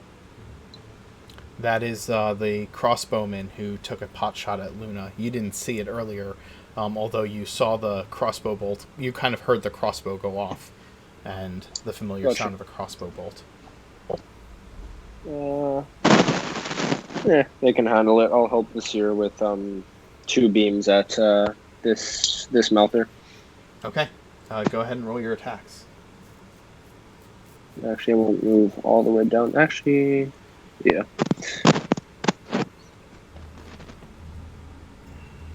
Two, 22 and 20. Yeah, That's you better. deal 12 damage to the creature as both of your Eldritch Blasts slam home against it.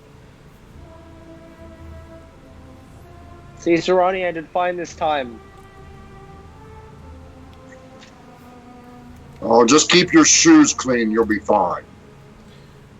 Thank you. This guy is going to level a pot shot at Angus.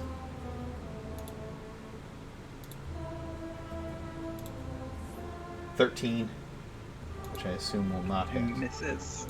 Alright, and then he will book it 30 feet away.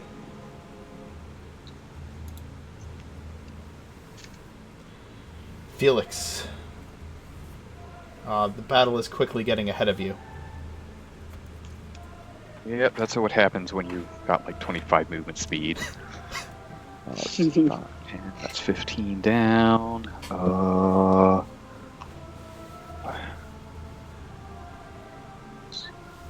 15 feet there, 85 there.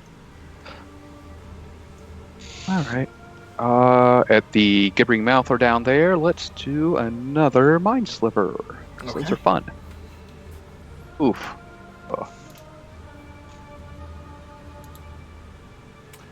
It rolls a 10 and takes 5 psychic damage.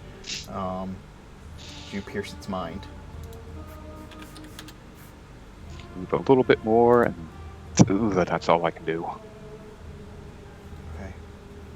The Mouthers are not holding up well against you, but they are slowing your... kind of slowing you down as you go. Just having to take your time dealing with them. Angus, what are you doing? Wrong way, Angus. Gonna move to there, sort of turn the corner and look to see if I can spot Freya, to see if this is where she went, and instead just see 4 other people, and so sort of duck back around. As you come around the corner, you were not being stealthy, correct? You did not use your bonus action to hide as you were moving? Nope, I'm just going. Okay. As you come around the corner, several things happen as the readied actions go off. You're going to get shot at with a crossbow, which is going to miss. And you're going to have a pair of Eldritch Blasts come flying at you.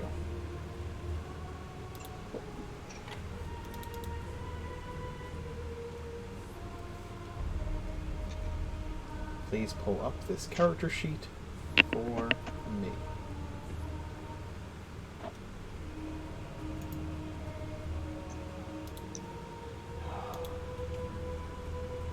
As I said, Roll20 is being a huge pain in the ass right now. as always. Oh. I should have had my, stuff up the way I had wanted it to, but did not happen. Okay, I'm just going to roll and add his bonus to it. So that's going to be a 10 on the first one, 17 on the second. The second will just hit.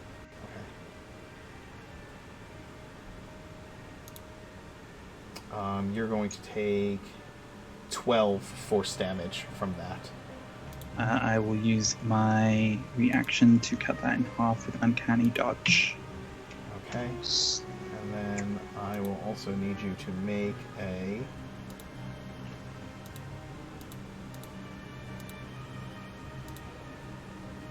Where are you?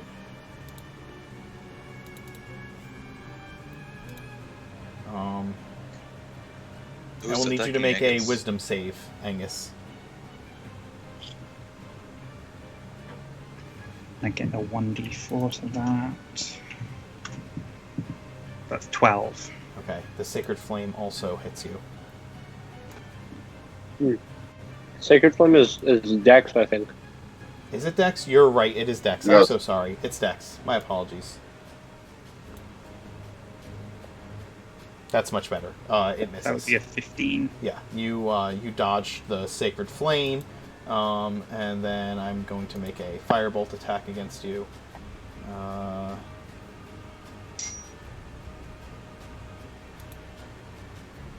And that's going to miss as well. But just this barrage of ranged attacks as you duck around the corner and see all these people. They just come flying. All these weapon shots just come flying at you, and you're like, crap, and duck back behind the corner. Yeah, so that's still my movement. So I was there. So that's 5, 10, 15, 20, 25, 30. So I would have 10 feet of movement left, which would be just enough to get me on the ceiling. Okay. And then I'm going to take a dash, cunning action, and fire off a great bolt at... I should still have line of sight, so I will target this guy here. Okay. Actually, no. Who fired the Eldritch Blast? He did. Then yeah, at him. Okay.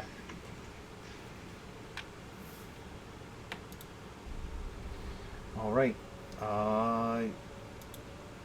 And I get a 1d4 because it is an attack roll. Yes. That's 15 to hit. Okay. And that is going to miss. It kind of the great bolt hits him, and like a flash of blue-green protection that's laced over his body glows for a moment and deflects the blast. And then I will take my action to dash as well and keep moving. Okay.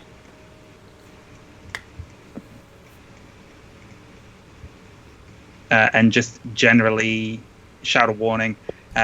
More guys back there. Quite a lot of them. At least 4.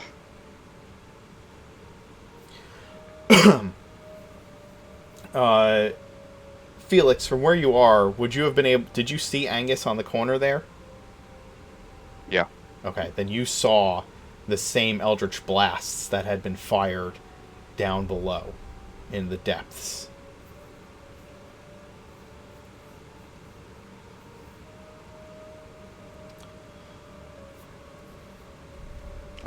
Free action, I'm going to start waving the NPCs down into that area. Yeah, Jen says, we'll take care of Cicero and Freya. You get to the Aboleth. Take them there.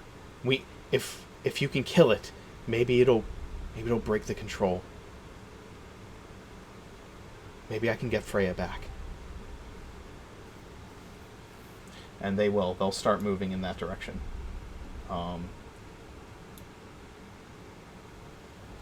Kind of dash down that way.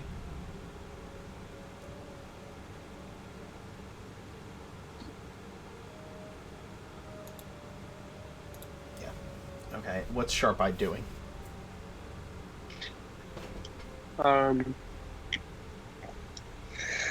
Sharp-Eyed will.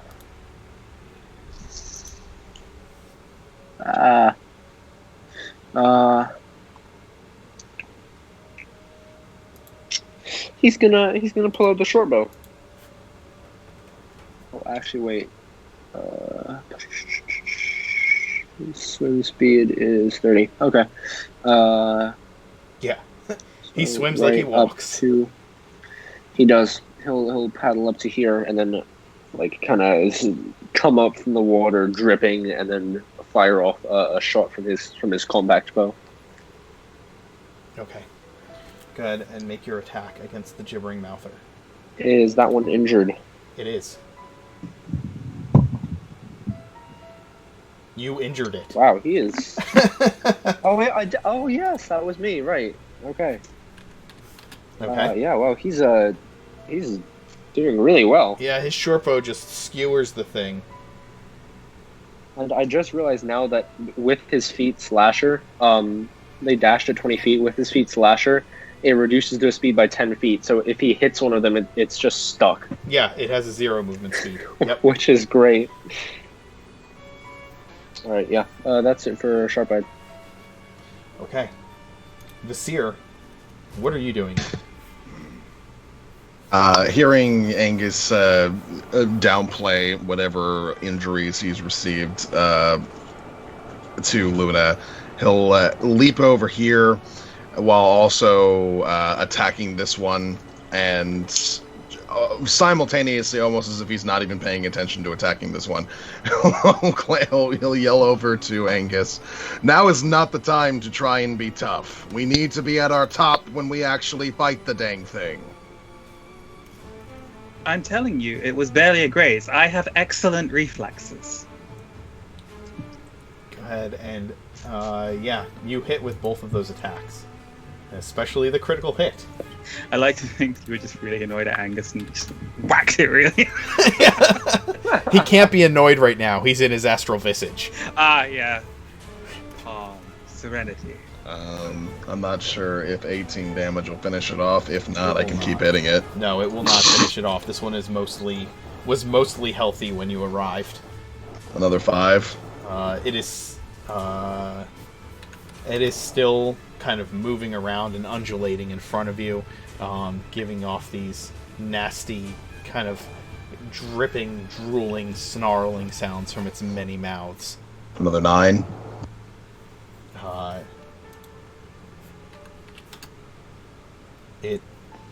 Yeah, that takes it down. Yeah.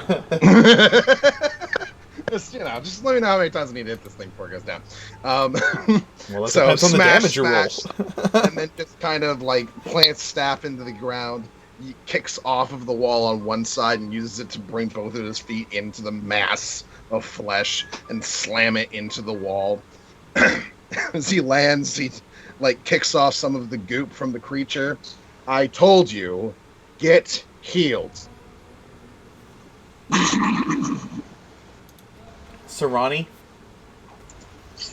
you see Arazka is still following behind Felix, but the knights, Genevieve, Corin, and Calith, they break off to pursue whoever just shot at Angus. You move back around the corridor to follow. Okay, so I'm gonna get to Luna.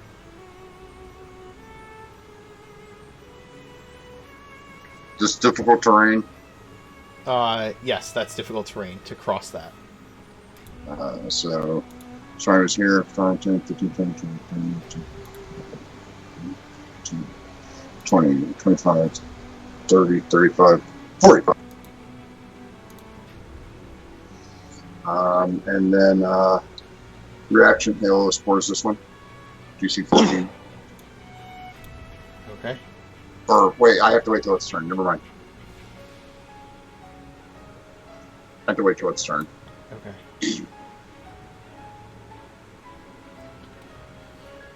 All right. 80 feet's not bad. No. Okay, it's its turn. Oh, okay. You So can Halo make Spores it. makes it save. Okay. And it makes a Wisdom save or a Con save? Con save. Con save DC 14. Yep.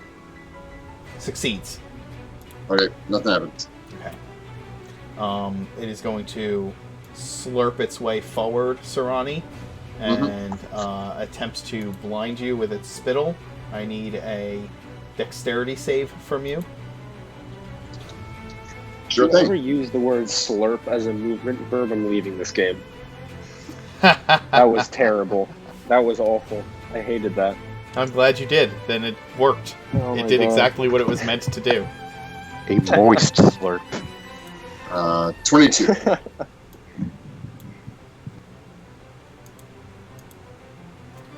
22 will succeed. It does not blind you, but it does attempt to bite you immediately afterwards, and also course. misses with that bite. Friend Felix, I don't understand what kind of problems you had with this thing. They seem ineffective to everybody. Luna? Yeah, Luna's shouts to Vizier and Angus and Mirth. Guys, push on. I can help Surani. And she again raises her hand and casts Toll the Dead on this guy. Okay. It has not been hurt yet. Sure.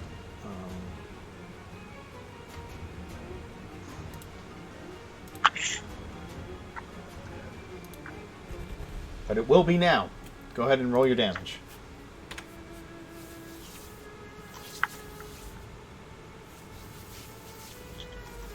Oh. Oh my God! What are these Toll the Dead rolls? Holy crap. Uh, Does it get extra radiant damage against it as well? Yeah, that's part of the class. Yep. 18 So total. 18 altogether. Yeah. This is why Luna goes last. She's saving her holy energies. crap. It will be the start of the round as this gibbering mather takes a ton of damage as the toll of Death's Dirge rings through its already scrambled and insane mind, and we're going to take a quick break. We will be right back.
As you continue to move through these halls, it is Mirth's action. Sarani is face to face with one more of these gibbering creatures. Alright. 1, 2, 3, 4, 5, 6. And Mirth will stretch his hand out, and with the sound of a bell tolling, he will also cast Toll the Dead. Of course he will. Seems to work, right? It's not broke, don't fix it. Oh my god! Yeah, they seem to be doing pretty decent damage. Oh. And he winks at Luna and says, Wanna I've been start the watching. stream back up. Did I not start the stream back up? It started. Nope. There's a Looks delay. Oh, there it goes. Yeah, Oh, you delay. get a There's little a bit delay. of My bad. time here. That's a pretty massive delay. Yeah, it's a bad delay, right? I can't wait to get the new computer up and running, guys. I really, really can't. I don't think it's I don't think it's the computer that's causing the delay. I think it's Twitch. Could be. Could be the encoding as well. Yeah. So it takes 17 damage. And I just want to see after all this, Luna. Can you roll? Well, after combat, can you roll an initiative roll for me? I want to see you roll another 6 on something. Why? I just get it out of the way now, so we don't have to worry about it later. I think Luna should roll a D10 for initiative from now on. Just, I don't Oh think my we God. need. no, I don't think we need. let We Luna don't. We don't need the other half of the die, really. let Luna roll the Let d20 Luna just in dream. case every once in a while she hits above a 10. Okay, Felix, it is your action. Jesus Christ! It's nothing. Run, Felix, run! Yeah, it's pretty much all that I can do. I'm trying to catch up to you I guys. swear I'm trying. Not 5, Luna, give Felix your boots. 20, 25. I have a small Can body, Angus little like legs. just swing back on the ceiling like a trapeze artist and just hold his hands out to Felix? Sure. I've got it, Felix. Come on over and climb on Sarani's back. Felix is going to have to This is the correct way, yes. from what I remember. Is this the right direction, Felix? Yes, from what I remember, yes. Oh, good. Oh. Felix, you could Misty Step just to keep up with everybody. I could, but I need to save my spells. I know that. I'm so low. That's all I can do, by the way. All right, Angus. Felix comes rushing past you, trying to catch up with the rest of the party. What are you doing in the meantime? Since Felix is this away, I will just turn the corner. Ceiling. 5, 10, 15, 20, 25, 30, 35. Just turn around and stab down at the gibbering mouther with my rapier. Okay, make your attack roll.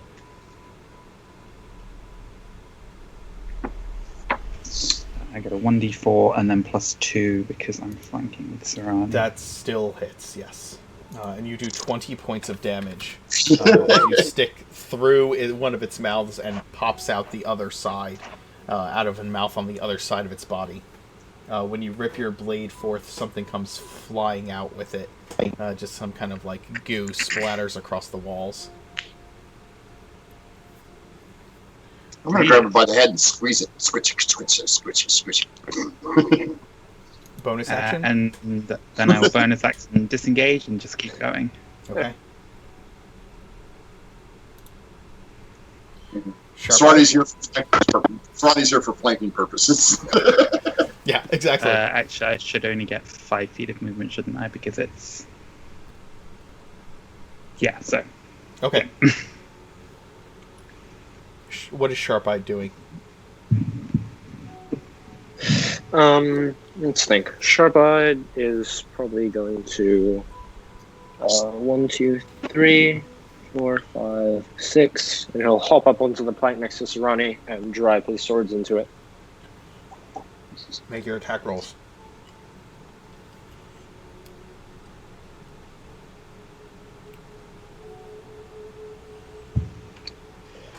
Roll 20 is being slow. Give it a second. There we go. Does that hit? That will hit. Yeah, I think so. Angus hit. So That 13 and 5 for 18. He slays the gibbering mouther, pulling its body into the water as he strikes with both blades. It becomes just kind of Sharp this eyes on floating point. mass of goo that floats on the surface of this water. As he strikes it down, Sarani's going to say, does anyone need to rest right now? It seems like we're fine. I'm a little low on magic, but I should be okay. We should continue moving, unless anyone needs healed, in which case we can do that as quickly as possible. It's fine. I'm good. I say that we press on. Okay. We don't want this thing to escape us. You continue to press forward. Felix, would you like to climb on? And you see some of the vines kind of make like a little handhold on Sarani's back.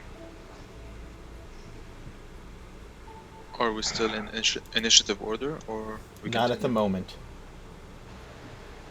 No, I can. Sorry. No, you first.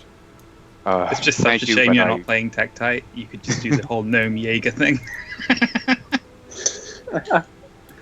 Felix, thank you, this but is no.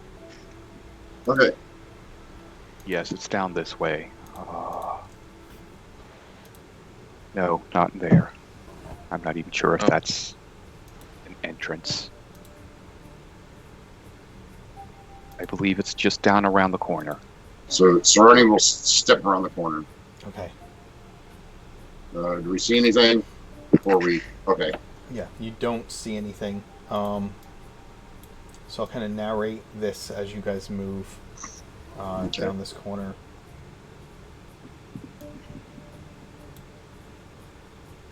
Yes, it's just through here. So if there's anything you want to do it now. This is it? No, that's a pipe. There's a Oh, grate okay. at the end of the hall. Sorry, I drug her the wrong way. That is okay.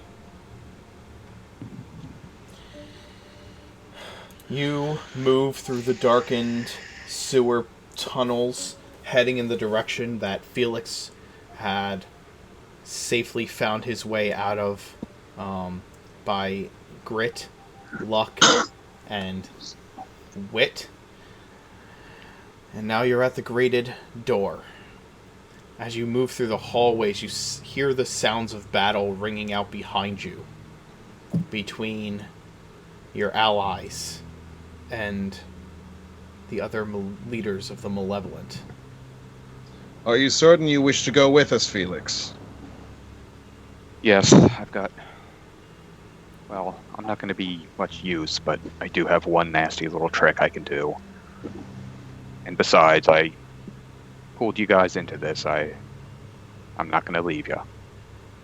I'm going to see this through. I need to. It's good to have you. One nasty little trick is often all we need. Well, As Mirth can personally attest. Gives a small bow. Before going in, Luna takes a deep breath. Our bless is gone, right? Yes, it is. Go ahead, continue, Snor. Yeah, she takes a deep breath, look at her friends, tell them. Looks at Angus first. For Remy. For the people of Anchor. Looks at Felix. For Garen. And casts motivational speech at 4th level. So you guys get a plus 10 temporary HP, and you have advantage on wisdom saves. Ooh, yay. Basically Angus, Surani, Vasir, that's 3. Felix and Mint, that's 5. Also, as long as you are affected by the spell, if you are hit by an attack, you then have advantage on the next attack roll that you make. Once an affected creature loses the temporary hit points granted by this spell, the spell's effect ends. Okay? So as long as you have those 10 temporary hit points, you have those effects of the spell. Sarani is going to cast Cure Wounds on Angus. 8 on Vasir, Felix, and Oh, I don't need any help. and Vasir. Okay, so Vasir and who? Vasir, Angus, and Felix. 8. Oh, 8. Okay. So, each of you, your hit point maximum is increased by 5 for the next 8 hours. Yeah. Okay. I heal Angus for 11. That's one spell, and then I will also cast it on myself Okay. for 4, because I just need topped off a little bit. Alright. Above 70 when we go in. Unless anybody has a free spell that spell slot they want to burn on me. I mean, I'm not at max yet, but I'm at 81 counting temporary hit points. Okay, just so you guys know, there is a bit of land in here. It's kind of in a U shape. Most of it is water, from what I remember. On the left-hand side, the water river goes off away, but that's just a dead end, so ignore that.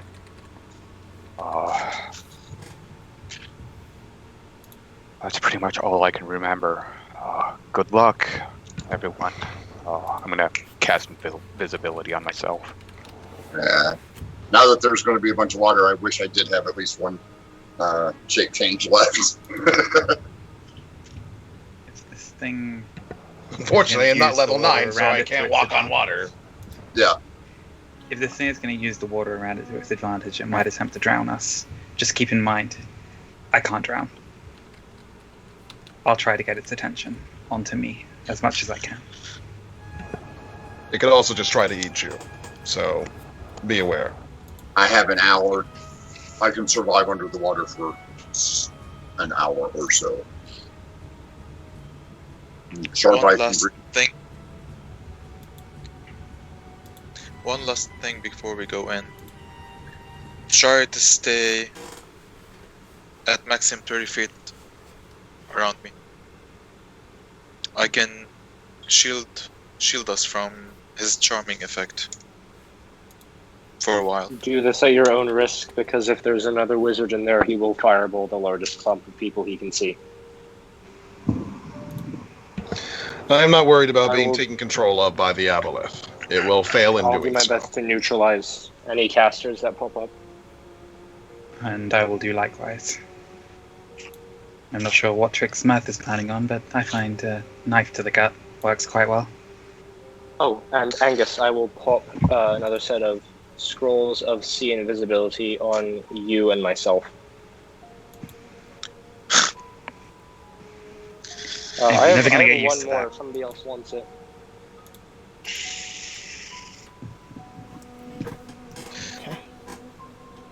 If you have one, I'll take it. Alright, Sarani gets sea invisibility, and I have a scroll of Longstrider, which I'll use on Angus, so he can get around faster. Okay, so I now have 50 feet of movement. Oh my god.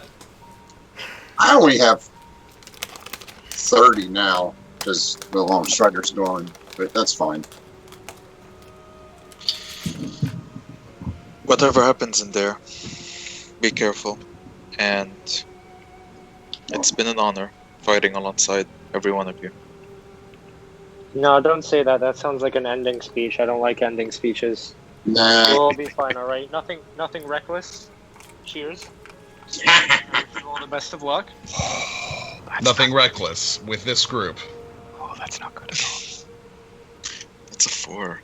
Yeah. Who gets an invisible fist bump? All right, Sorani will swing. Are we ready? Let us continue. Vasir, my side. We shall take this creature and remove it from this land. Do not forget that we still need bits of it for our recipe. We need blood. It should be fine. I will definitely give it. We will definitely draw its blood today. I unceremoniously kick open said door and charge in, or Okay.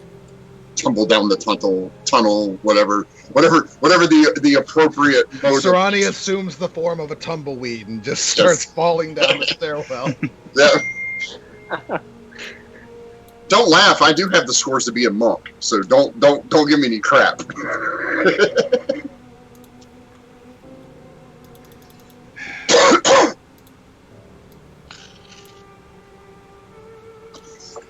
All right. Move yourself into the upper right-hand corner of the map.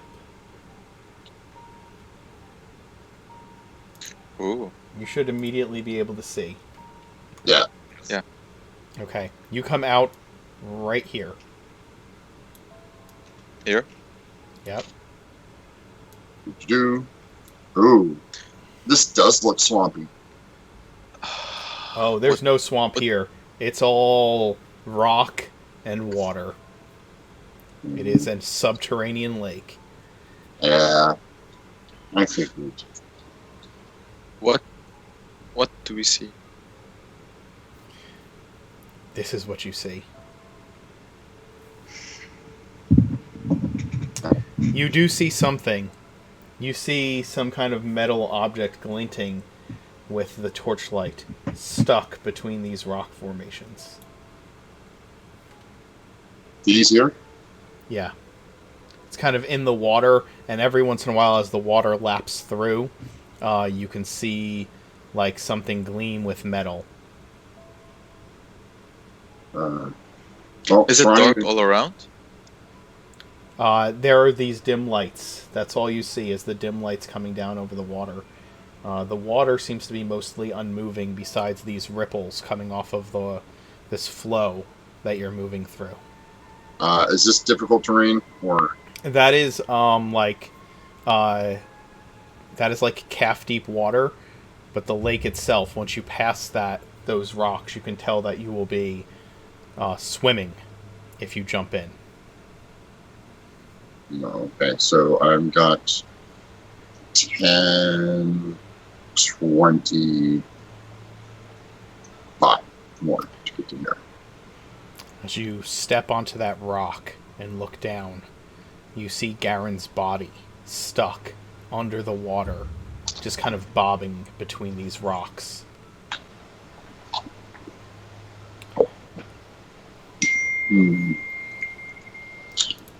And then Vasir, something reaches out of the water to grab you.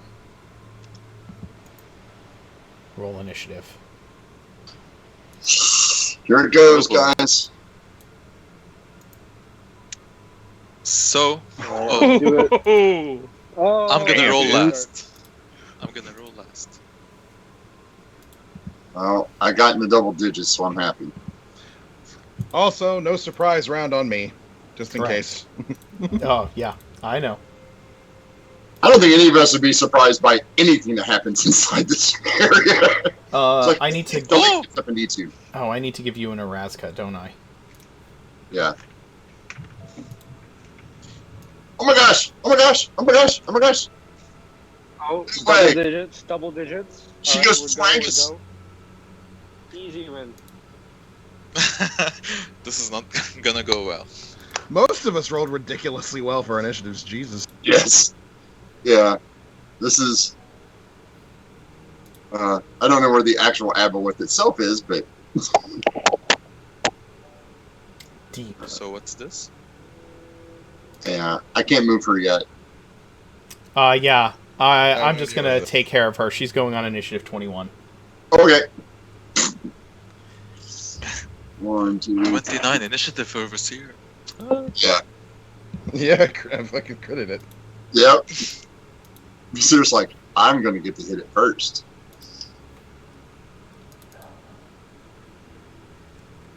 I think I'm going to take alert next. Such a good feat. Yeah. A +5 to initiative is really good. Yep. Let me give me a +8. Are you able to keep up?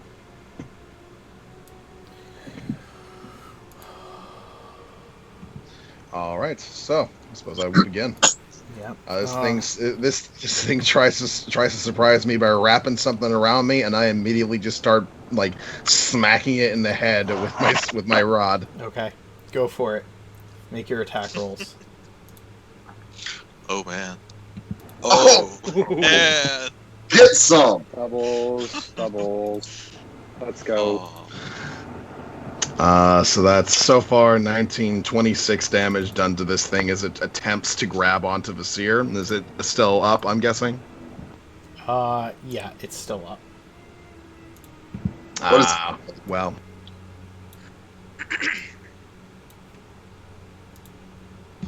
So it reaches up, attempts to grab Vasir's ankle, and he just like bashes it in the head with his staff once, and then twice, and then goes to kick it before it gets away. And it's just like he just points his staff at it. No.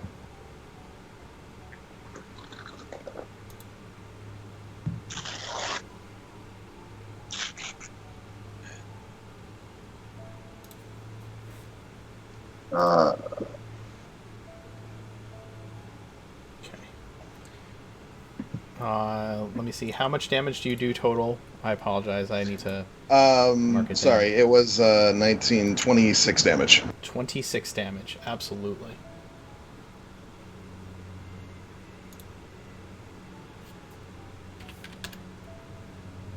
Everything's moving a little slow. Yes. I just refreshed the stream. It looks like it's frozen. Awesome.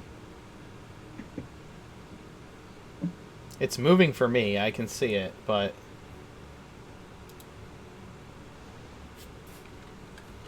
What's moving? the stream. I mean, it may just be me, so I just wanted to let you know. Okay, now there it goes. It might have just been me. I just wasn't sure if everybody else was seeing the same thing, so I wanted to let you know. Okay.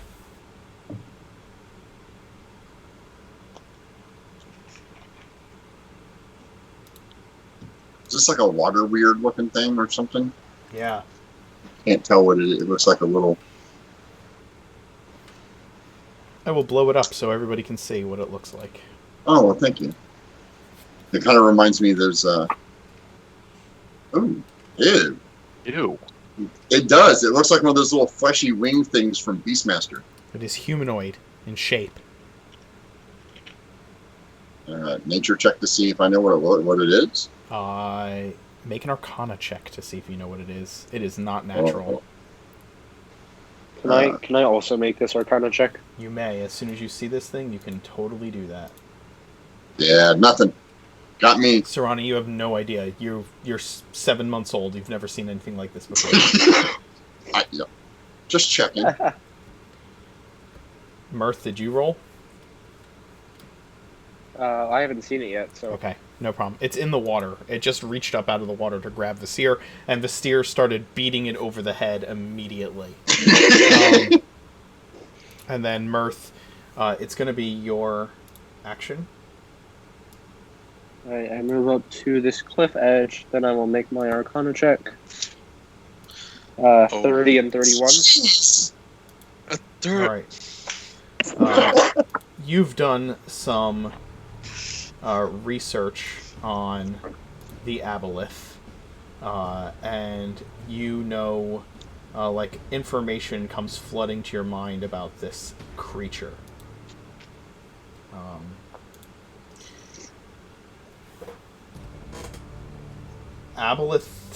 Aboleths, they exude this diseased mucus that runs all throughout its body, and creatures that succumb to the disease this is what they become over time.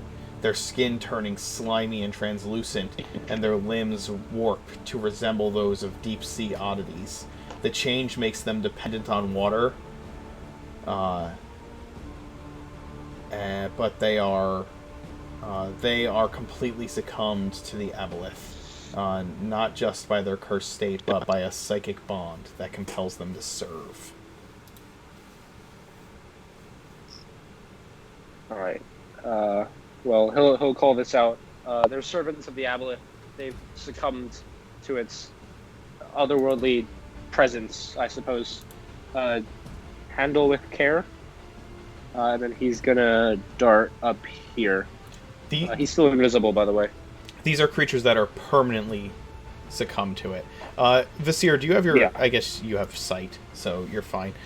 Everybody, also, whatever blessings, aid, motivational speech, invisibility, just mark yourselves with tokens to show that. Okay, so the little halo thingy, the little aura thingy is the one that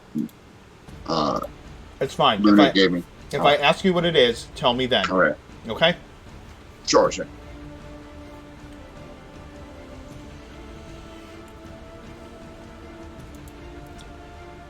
What is Sharp-Eyed doing?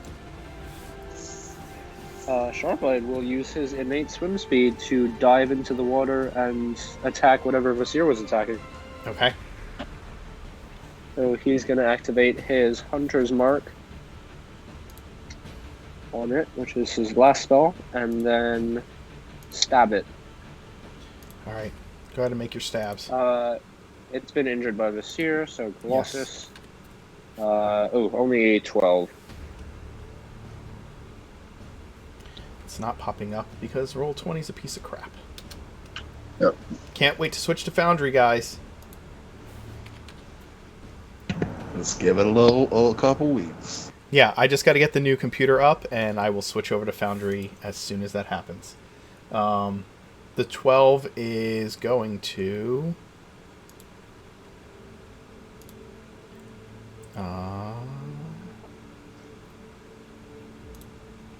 the 12 is going to be even less since he isn't blessed, so it's actually 9. He completely misses the creature. The creature dives into the water, and he is missed. Alright. Well, that's all he can do since he used his bonus action to mark it.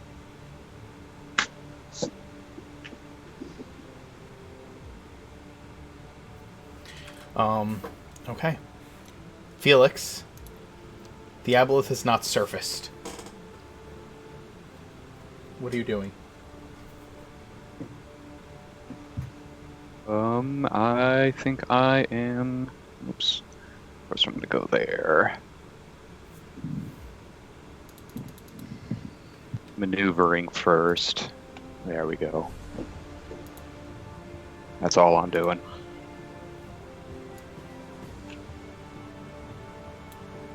Okay.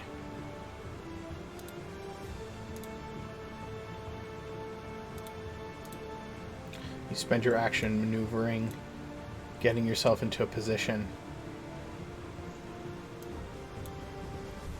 And then Araska goes. Let's take a look at the Were-Tiger stats. Yeah.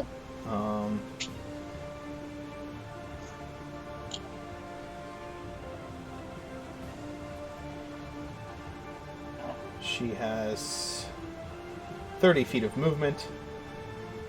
Not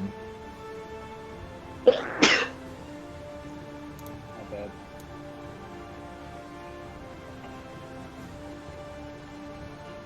So she's going to double move and jump across to where Mirth is. She doesn't know that Mirth is there, but she jumps across onto this rock.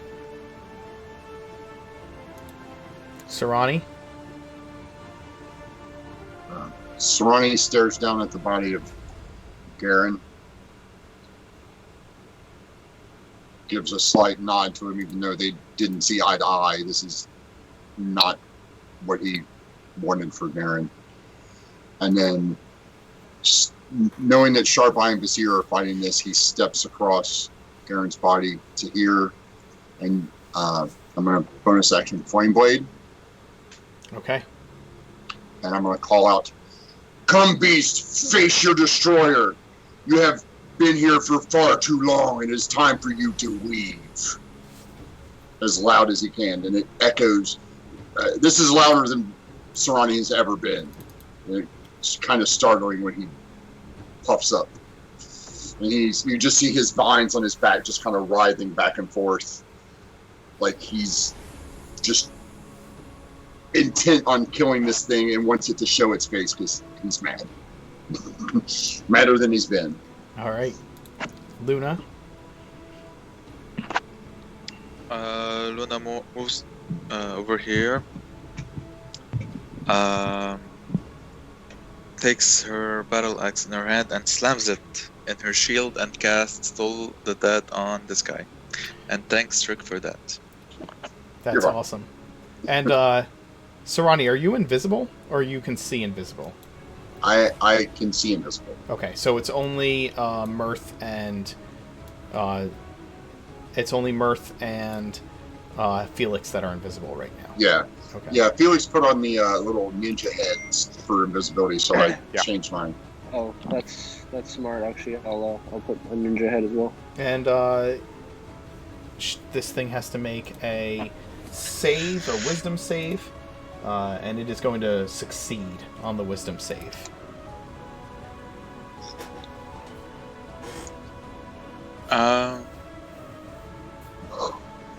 It's the water. Oh. Luna will cast Spiritual Weapon as a bonus action. Okay. Where?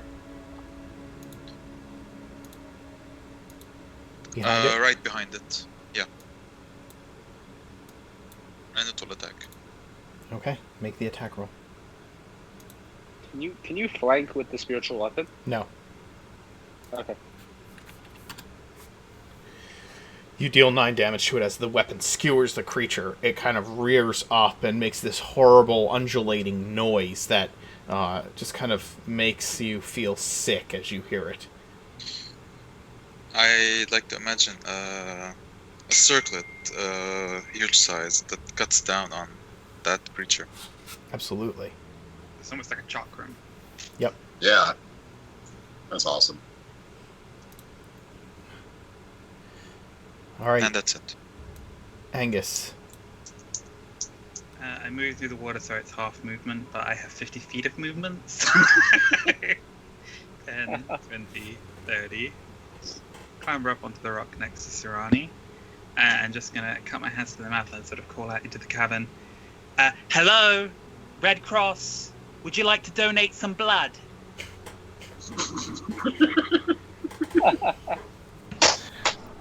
What's a Red Cross? It is translated to the Orden equivalent. Gotcha. Which is presumably some horrible doctor who's very into leeches. Yeah. I used the dripping eye for the sneakers. Yeah, I I'm using the same one. assume that it's actually the goddess of battle.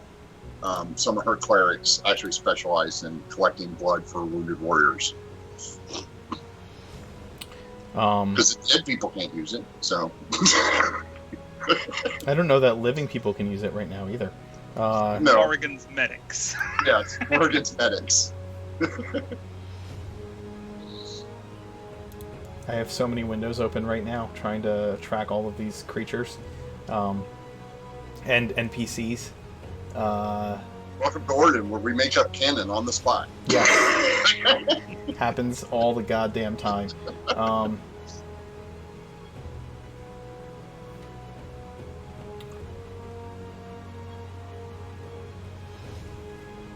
You each hear in your minds, you invade my home. You will suffer. Sarani, make a wisdom saving throw. Sure. Advantage. You have advantage. 18. You feel tendrils like tentacles starting to wrap itself around your mind, just like slithering into place, this slimy feeling that wraps around your consciousness.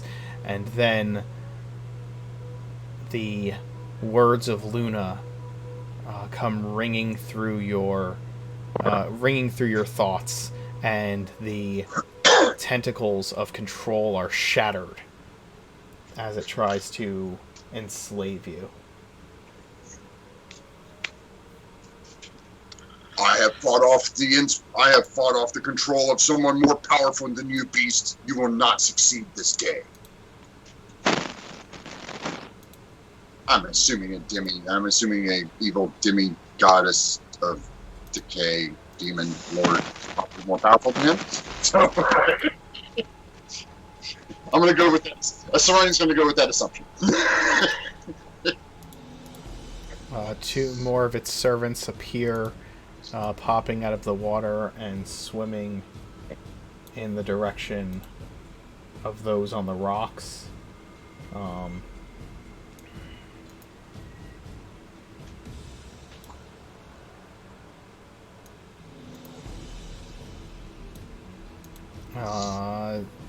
Angus, this thing pops out of the water and begins to attack you. It tries to wrap a tentacle around you, around your leg. But it slides its tentacle up onto the shore, and you just kind of step back away from it. And then it rips these devastatingly long, tri-fingered claws at you. The first one is a 20 to hit for 5 piercing, and the second one is a 10 to hit and misses. The one in the water here... I will use Uncanny Dodge to cut it down so I can preserve my temp HP as much as possible, so that'll be minus 2 temp HP. Understood. The same thing is going to happen to Sarani. It uses its touch first, 17 to hit Sarani. Or not Sarani, Sharp-Eyed. 17 to hit Sharp-Eyed. Oh, 17 will hit. Okay. Sharp-Eyed is going to take 19 psychic damage, and now it has disadvantage on wisdom saving throws until the end of this creature's next turn.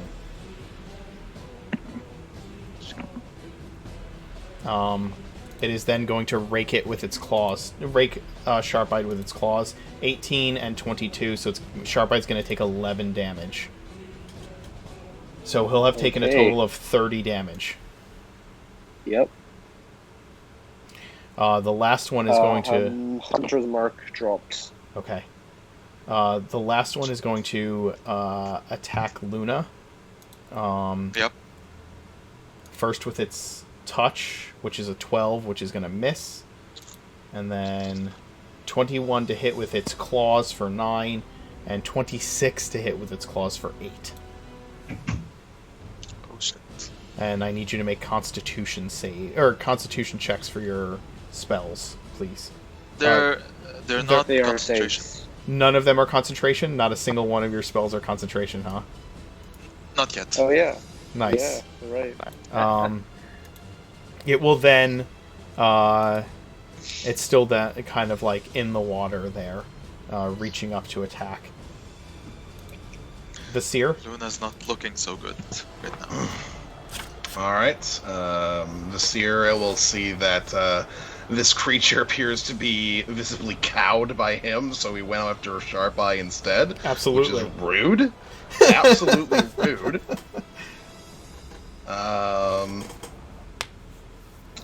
Yeah, actually, he'll go over here, so he's flanking. So 16, I guess, to hit it. 16 will hit. Plus a 20 to hit it That will also hit. for 8 damage and 12 damage. So 20 more damage to the creature. Okay. It's still moving around in the water. All right, so that's going to be another 20 to hit. So another 9 on top of that. Yeah. If you're ever close to knocking it unconscious, I will tell you to take your attacks one at a time. How about we do that? I know, but at the same time, like, I don't know if I want to Understood. flurry or just do a regular attack. Understood. Because, like, I get this every turn, so... Yes, you do. Okay. You beat it over the head even further. It's writhing around in the water as you This is continue to basically pummel like it. 60-some damage to this thing. Why is it not down?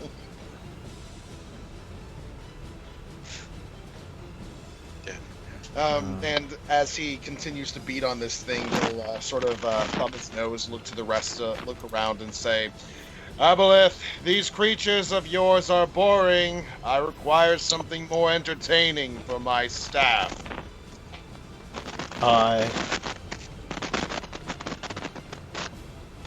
You say that, and the aboleth laughs in your mind, and then swipes its tail up at the water at Sarani.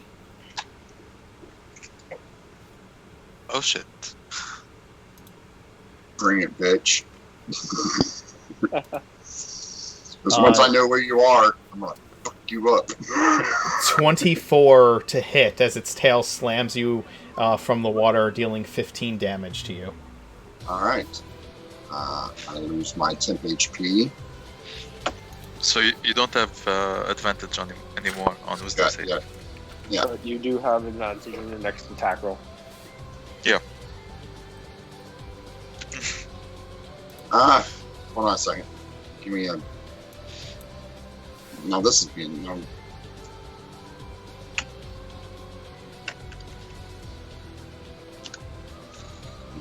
Mirth, it's your action. I'm going to take my reaction on it. Understood. It's totally getting zotted by 2 attacks. 1, 2. So 25. 25 will hit. Yes. Okay. And then I need you to make a Constitution save. Okay. And it's going to take 6 slashing damage from your strike. 24. That will save. The mucus from its body surrounds your tentacle, and you can feel the disgusting disturbance of it. Does an 11 hit? The 11 does not hit. No. Okay. All right. Mirth, it's your action. Yep. Mirth is going to scurry back up onto here. He's going to drop prone at the edge of the cliff face. With my bonus action, I'm going to call out to Angus. He doesn't need to see me, only hear me for me to do this. And I will say, you'll have your answers. Get through this, and I'll use Bardic Inspiration on him. That's a D8. And then I will pull a scroll with a gray ribbon from my haversack and cast Silent Image through it to just slightly, ever so slightly. Actually, no. I'm going to do a minor illusion and just slightly raise the surface of the cliff right above me so that it looks like it's elevated, and I'm hoping nobody notices a 3-foot bump to a rock in the middle of a combat. Okay. So, you're no trying to longer hide behind invisible, it? But I'm in it. It's an illusion, but it looks completely real. You're ducked down and underneath this rock, this illusory rock. Understood. Yeah. So I'm like curled up inside this illusory hunk of stone. Yep. What is Sharp-Eye doing? Sharp-Eyed is going to attack this thing because it pissed him off. Sure. He's gonna stab it. Awesome Slayer. 22 for 8. 22 for 8 will hit. And then he's going to use his Hungry Jaws against it as his bonus action to bite it. Okay. 14 for 2. Yeah, that will hit. And he gets 3 temporary hit points. Okay. Seeing that, Angus gives a kind of like shocked but amused reaction of like, ah, gross, that looks like jellied eel. Which Sharp-Eyed would eat. Yes. He grins with a mouthful of like mucus flesh. Just like fish. So disgusting. You do you, buddy. You do you. Food. Good. Felix, it's your action. Oh, good. Oh my. Oh, I've been waiting for Justin to do this ever since. Oh my god, I'm so excited. You see the aboleth surface, and it smacks Sarani with its tail. It's kind of writhing around in the water. What do you do?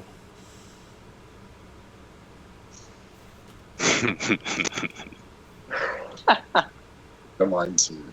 Come on. Justin, you got this. You got this. All right, starting at that little corner right there, that's going to be the center point. Okay. Cast Control Water, and I part water for 50 feet in each direction across from away dead. from the center.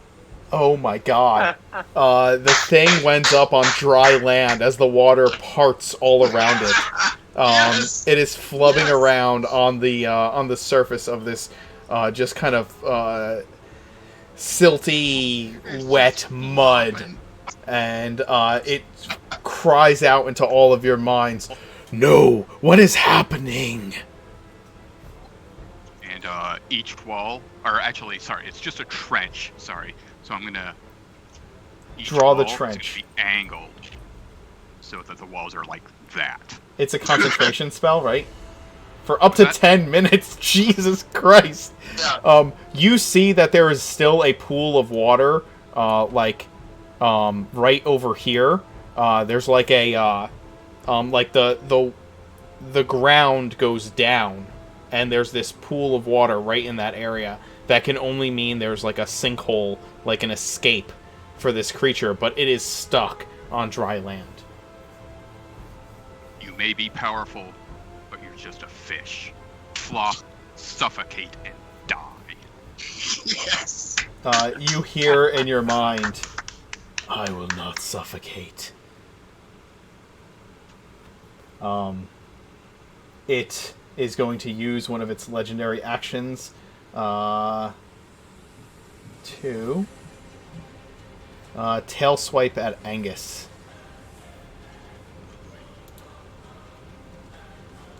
Uh, 25 to hit you, Angus, for 18 bludgeoning damage.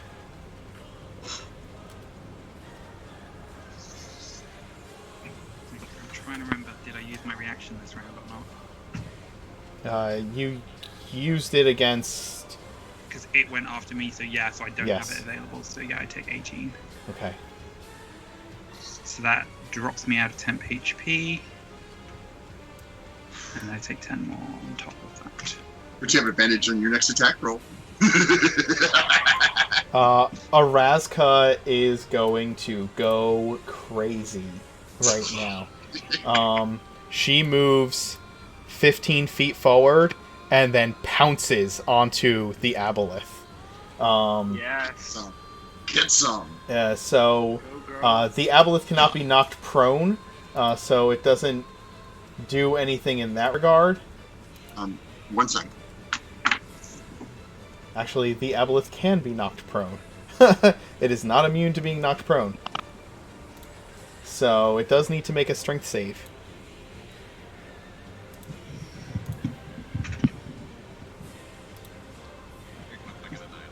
So Arazka rushes, leaps at the aboleth, and that target. It doesn't say it has to be large or it has to be the same size or smaller. So she knocks it onto its side as she leaps on it, and Mike 1 bite attack against it.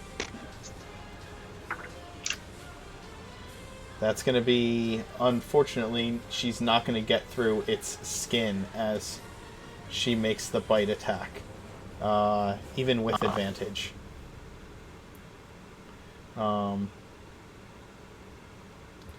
If the were-tiger moves at least 15 feet towards a creature... and then hits it with its claw attack on the same turn. So, Yeah.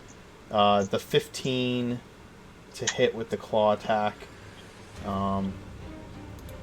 which unfortunately will also not get through its natural armor. But the aboleth is now on dry land and prone, with Araska on top of it. Sarani? Sarani's going to bonus action invoke his swarm, leap onto this aboleth, driving his flaming blade into its skull.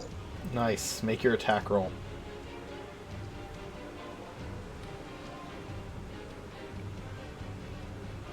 Let me check something. I forgot to look at something.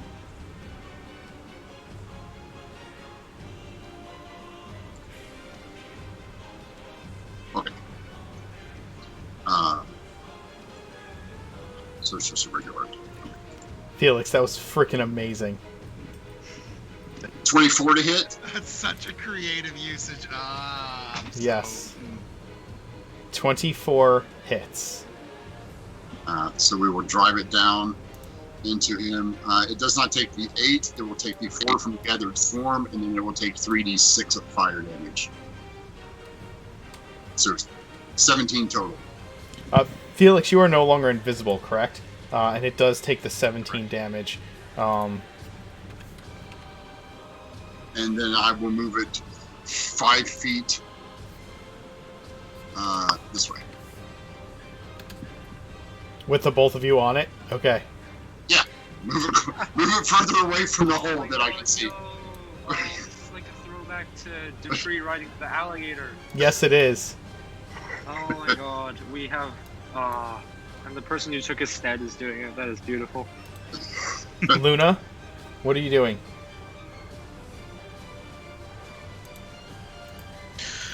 Okay,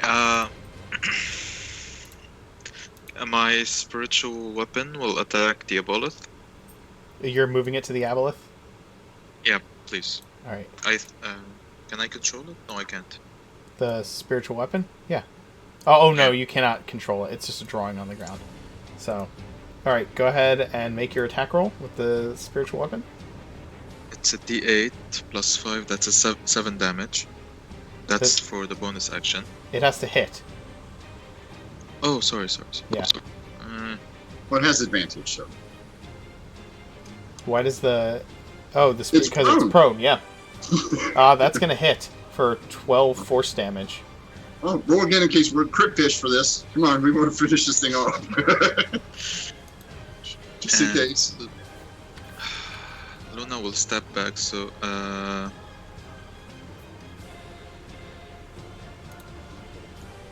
this is bad.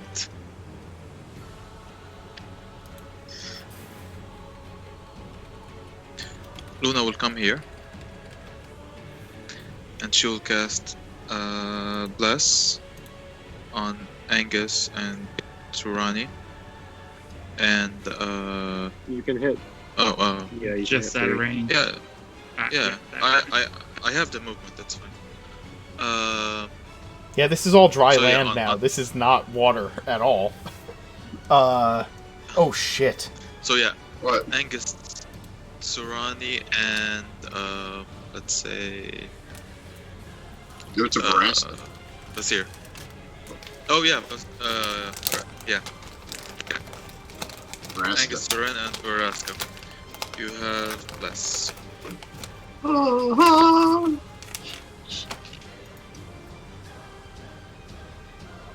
Yeah, that's... Felix has been planning this since he escaped. Pretty much. How we doing there, guys? How does it look?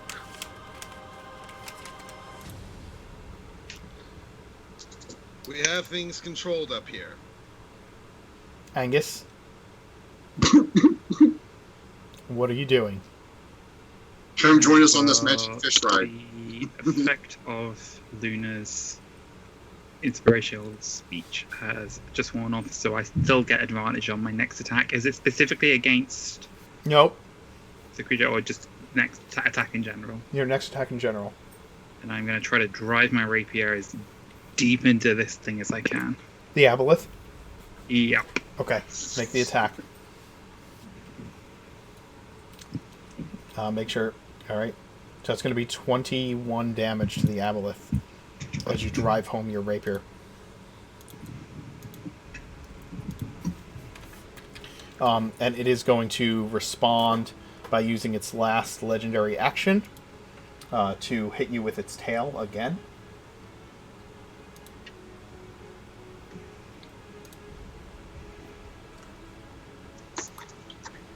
Uh, 24 to hit for 16 bludgeoning.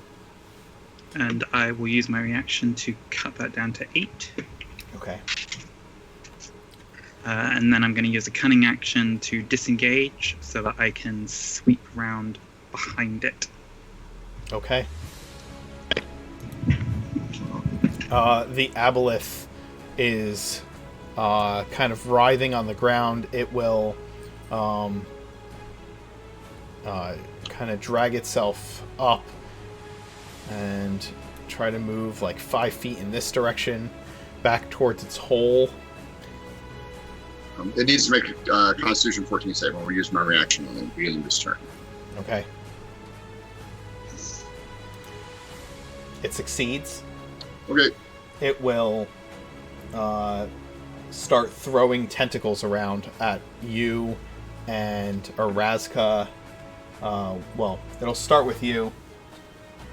Actually, it's going to try and enslave Erazka. She needs to make a wisdom save. I know she gets a d4. Somebody roll a d4 for me. 2. Erazka belongs to the aboleth. Not for long. Not when Vasir gets over here. I'm gonna stun the shit out of this big fuck. Vasir, the creature that you've been bashing, turns at you and slams a tentacle out towards you. 24 to hit for 19 psychic damage. It will then rake its claws in your direction as well. 19 for 5, and 23 for 9. As it just comes after you. You have disadvantage on wisdom saves until the end of its next turn. Sarani, the other one next to the aboleth, will try to do the same thing to you. 21 to hit you with its tentacle. That hits. Alright, you take 21 psychic damage. Oh shit. And then it misses you with one of its claws, but hits you with the other for 6 piercing. Oh. Why does it keep doing that? Stupid thing. Sorry. I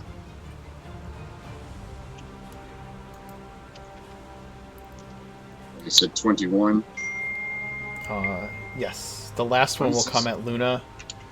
It criticals with its psychic blow, and is going to do 32 damage to Luna. Oh, she's out. And then it will rake her twice with its claws, giving her 2 failed death saves.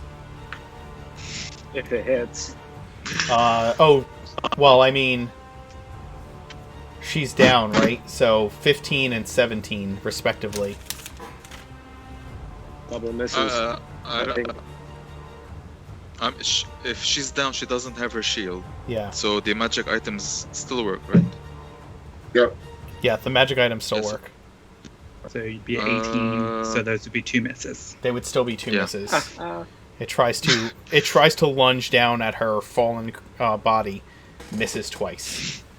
The And you seer. guys don't have. Well, unfortunately, You don't have bless. Yeah, and the spiritual weapon's gone unfortunately, as while well. I would love to just jump on top of this aboleth with you guys, Yeah, I punish. can't justify that. Nope. We're good. I can handle it. I'll get them. You take the big fish. Luna needs help now. Okay, go for it.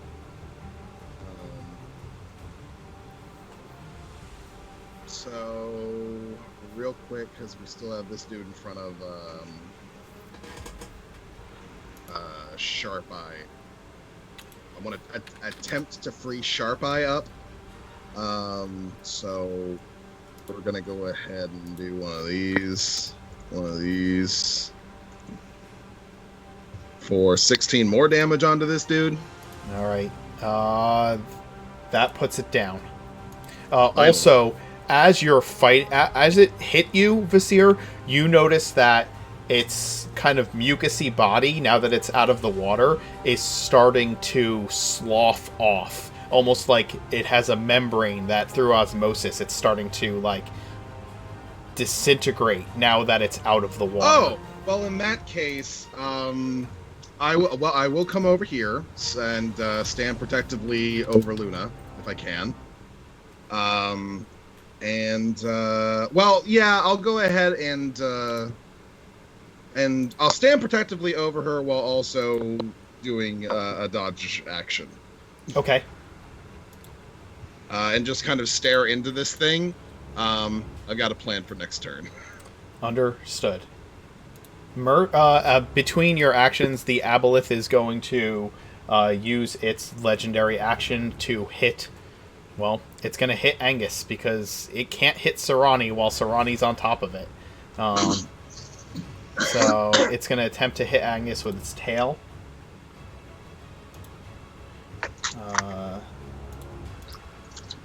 That is an 18 to hit you for 11 damage, Angus. Okie doke. Mirth, what are you doing? Mirth stands. I will use my unsettling words on the aboleth. And then I will burst a 3rd level command to yell. I will yell flee, targeting both Scum and the aboleth. And the aboleth will make so DC 16 Wisdom save, and it's a DC 20 for the aboleth. Okay. And your command is to flee? Yeah. So on their turn, if they fail, they move away from me by the fastest means possible, which is taking the dash action, which procs all attacks. Okay. The aboleth succeeds. Fuck.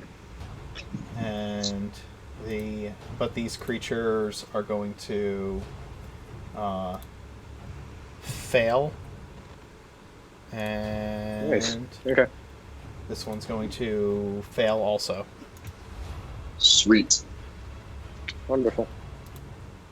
Sharp-eyed? Sharp-eyed is gonna go for the big fish. It looks tasty. It does, doesn't He's it? gonna help. He's gonna help Sarani, so he's gonna also launch himself onto it. Okay. Wow! Oh my god! Goated. Holy Jeez, crap. dude. Yes! Get some! Sharp-eyed does not miss. Sharp-eyed Savage. Sharp-eyed runs across and does exactly what he saw Dupree do against the giant crocodile. He jumps and lands on the back of this aboleth, piercing it with both sabers, driving them deep into the creature's back. Oh, and he's using the same sabers as well. That was Yeah. beautiful. Yeah. On his next turns, he's going to do exactly what Dupree did as well, and start climbing up the back of the aboleth using the sabers. Yes. Damn. was I think Sharp Eye deserves inspiration for that. Felix, it's your action. Whoops. 5, 10, 15, 20, 25. I don't think I can see through that wall of water or cast much through it. So I will cast message at the aboleth while I'm maintaining concentration. Nice. You only made one major mistake. Always kill the gnome first. And that's my turn. Arazka is going to turn towards Sarani. Growling viciously, she is going to make 2 attacks against you, Sarani. Sure.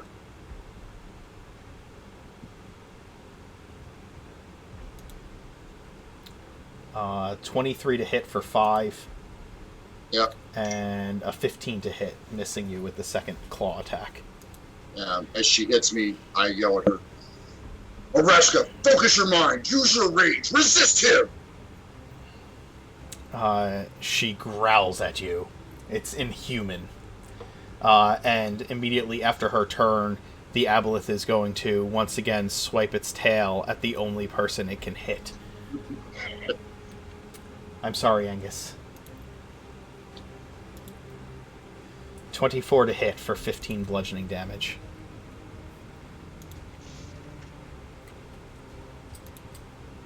Sarani? So, with my swarm gathered, we're going to strike at this thing.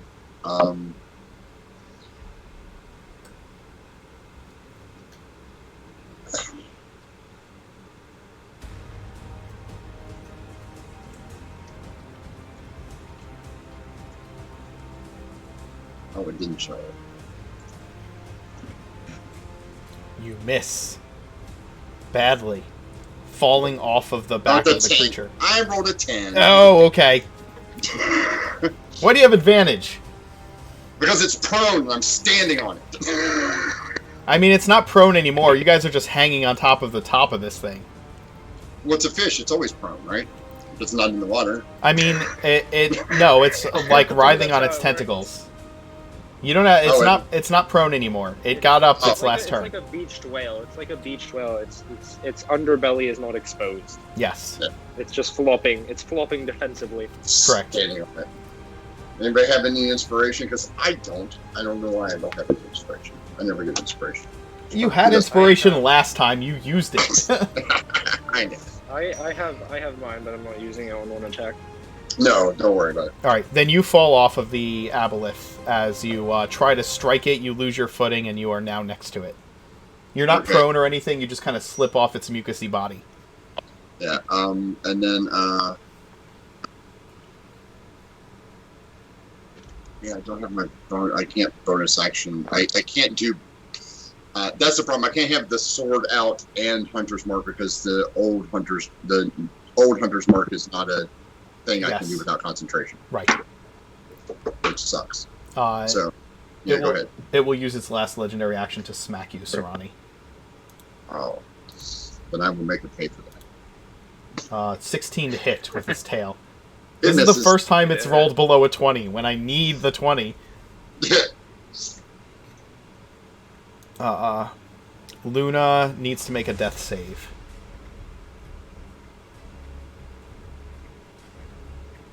You succeed. It is your action, Angus. I can't hear you for some reason, David. Is that better? That's much better. Thank you. Okay, if I move to this square here, do I have Yes. flanking with Sharp-eyed? You do.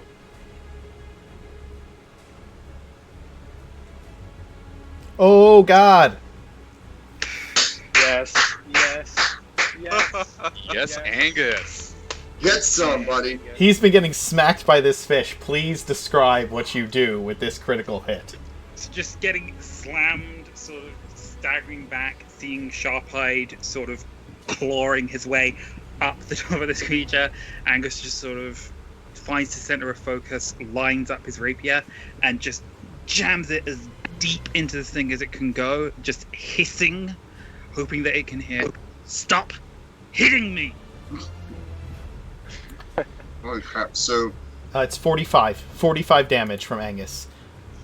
well, no, it's a Oh crit. my He God. gets all the he gets the max damage first, doesn't It's the max damage from his initial weapon strike, and then double the number of sneak attack damage dice and okay. an extra d8. So it's 13 plus 7, which is 20, plus 10, which is 30, plus the 15, which is 45 damage. Is it dead yet? God. It is so close to death. As he stabs it, you see it kind of start to flop around and writhe wildly.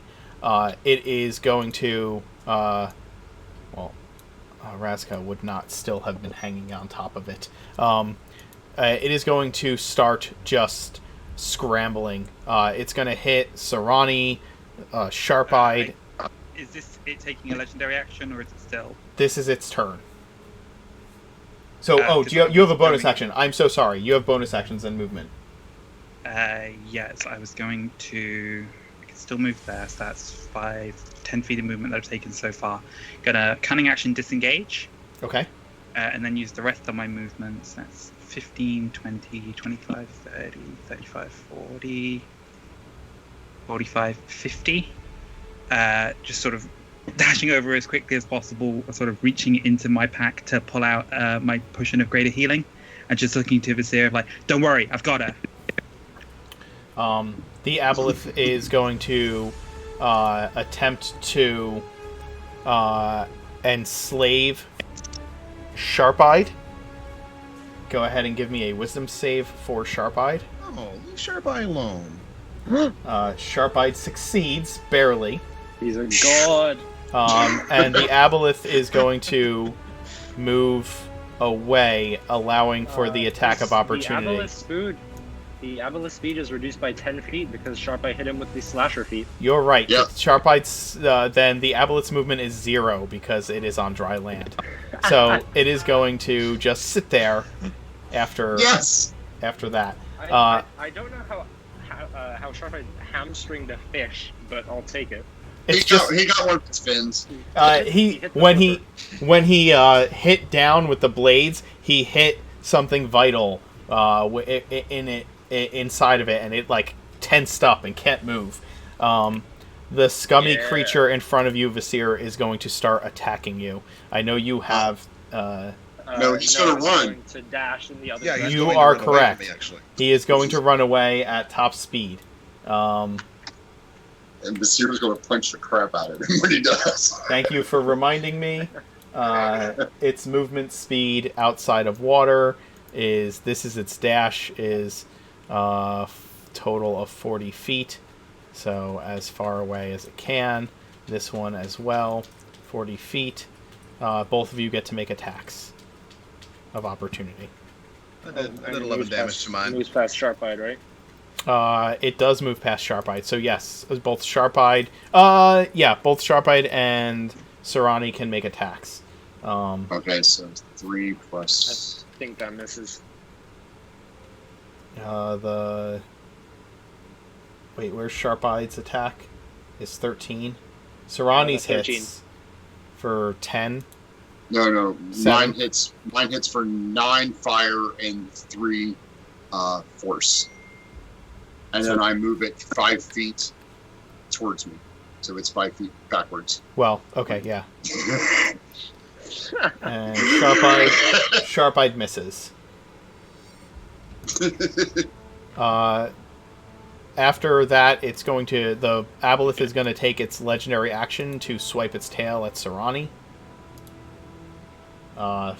It's going to miss. The thing is flailing. Vasir, what are you doing? If she dies, I'm putting it on you. I literally have the potion in my hand. Not even paying attention. He's gonna hop across the rocks and then he's just gonna like dive bomb on top of this aboleth. Staff first, just start wailing on him. Make your attack roll. Yes. Roll your damage. All right, so that's gonna be the first Constitution save I'm gonna need from him. Okay, roll your damage. 15. Roll your damage. Okay. Tell me how the aboleth bites it. Yes. Well Yes. then. Yes. So, I guess. All right. So Vasir looks to Luna unconscious. Looks to Angus, gives him a nod, tells him the warning. Angus is like waving a potion after him, like it's in my hand. After he takes off, he leaps from one rock to another rock, and this thing is probably like, I don't know, like 40 feet below him, like on like flat mud ground. And Vasir just leaps off, does several flips, bringing his staff out as he approaches it rapidly, and just slams it straight. He goes down into its mouth, and dives through its body a good halfway before emerging out the other side, and just kind of brushing himself off as he stands on the mud. I think it's dead. Vasir's astral form, as he stands up, his eyes aglow with the energy of it. He just stands in absolute emotionless victory over the fallen form of the broken aboleth. As life seeps from the aboleth's eyes, the two scummy creatures that were running just suddenly lose all... it's like a light goes out in their minds, and they simply drop where they stand into piles of nothing. And Erazka takes a stumbling step forward, grabs her head, just kind of swaying there, and blinks her eyes and says, "Sarani? What's happened?" Badass. That's right. Swanee looks at her and goes, "You succumbed, but you did well. It is dead." And then Sarani moves 5, 10, 15, 20, and we'll cast a 3rd level Cure Wounds on. Angus has already given her the potion. Yeah, I'm still casting it on her. Like Luna not being at full hit points is something Sarani's not comfortable with.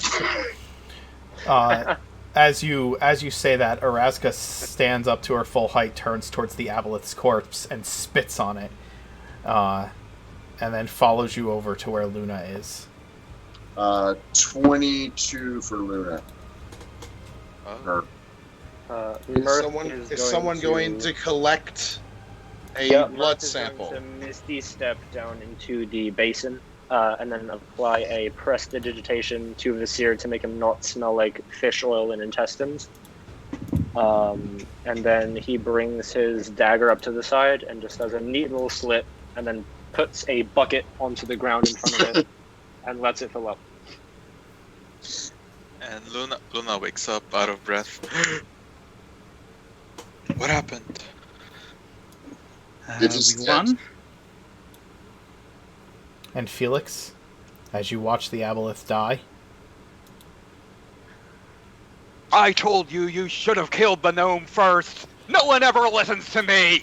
He's doing like a jig and a dance on top of the rocks, just like it worked. You suck. I guess. And Angus has this moment where he looks down at Luna, and he considers the fact that he landed a really good hit on that aboleth, and then Vasir got the killing blow and decides to just frame it to Luna of, you should have seen Vasir. He was incredible. Sarani I'm guessing you all were. Sorry, I couldn't help more. Sarani marches over to this aboleth, and I start using this flame blade to carve pieces off of it. I want its heart.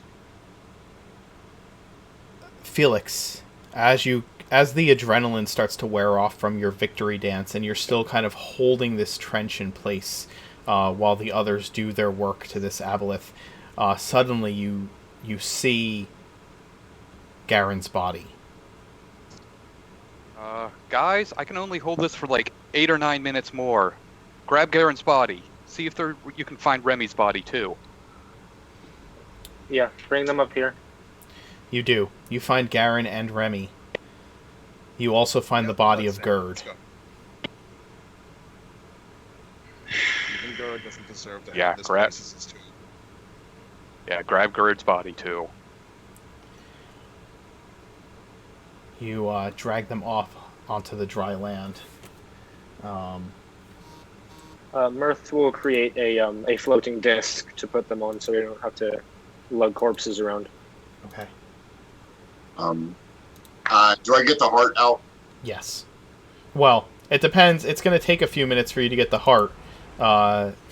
If Felix is going to hold it until you get the heart, then yes. Give me a To be fair, Sarani doesn't need Felix to hold it. He can breathe underwater for an hour. That's true. Give me And the blade is magical. Give me a survival roll to figure out where the heart of this creature is. No, I'm going to hold this for as long as I can to give everyone plenty of time. Okay. All right. You eventually get it out, Sarani.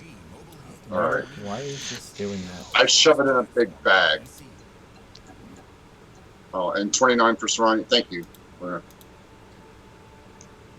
Yeah, Luna, after getting up, she heals Angus, Sharp-Eyed, and Sarani.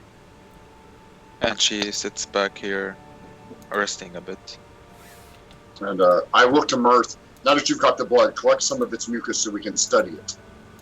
And then I look at Sharp Eye and say, Sharp Eye, follow me into the hole. We want to make sure we can close this off. He nods and he'll jump in with you. Yeah, Sarani and Sharp Eye will dive into this hole and take a look to see how far down we can go. And I mean, we have an hour to get down. It actually goes all the way down and out underneath the plateau into the river. So it's nearly impossible to get here, but we can find our way back. Sarani and Sharp Eye can find our way back so we can build a gate down here. If you need to, yes. Okay. That's why I was just wondering, but we wanted to make sure that there's no additional entrances except for the one. Sure. So we'll come back out of the water. The rest of you all gather together on this dry land. You have the bodies of Gerd, of Remy, and of Garen laying on the soil before you, on the rock in front of you. I would have collected any of Remy and Garen's items that were laying in the dirt. There were none. There were none. Okay. Is everyone okay? Everything good? Luna pulls out a thumbs up. What are you doing with these three? Angus is just how sort long? of gently checking on Gerd and just sort of being like, you weren't a good person, but you valued your freedom, and that I can respect. I'm sorry that this had to happen to you. And then Remy doesn't even say anything, it's just clearly choked up, just sort of gently touches his face and sort of catches Felix's eye. Gerd's face is not only bloated, or not Gerd, but Remy's face is not only bloated, but it is covered in deep, tiny cuts that have penetrated the eyes and the mouth, the cheeks, the nose, and you can see bits of glass sticking out of the cuts, Angus, as you touch his face, mangled and disfigured. Sarani will sit down and begin to cast Gentle Repose as a ritual. If everyone wants to wait a half an hour, take a short breather here. I will cast it on all three. Sarani, I can do one better. And Mirth will look up to Felix and point at Garen. I didn't like him. He tried to put a knife through me. But between this and he'll hold up the bucket of aboleth blood, and he'll point at the furrow in the lake. And those two, and he'll tap his bag. I think you've earned this. Does anyone mind waiting an hour or so here? You can search the cave for anything it might have held. What are you going to do? Miracle. It's not fun if I ruin the surprise. Come on. Well, bring all the bodies with us.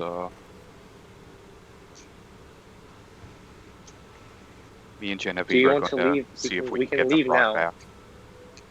We can leave now, or we can wait a minute, investigate the cave, make sure there's no loose ends, and anything it might have had of value. That's I up can to you guys. Try something. Yeah, my spell just preserves the body. It doesn't bring anybody back. It doesn't do anything. It just adds a 10-day to the amount of time they can be revised, and it keeps them from decomposing anymore. Well, we're going to have to take the bodies to the Temple of Morgan. Me and Genevieve are going to pay for a raised dead or resurrection or something. Priests are stupid. Come on, here. You guys go search the cavern. And Mirth is going to sit down in front of Garen. And he's going to cast Guidance. And then in his haversack, he pulls out a scroll on gold leaf paper tied with a neat red ribbon with the Son of Orad kind of oiled into the back of it.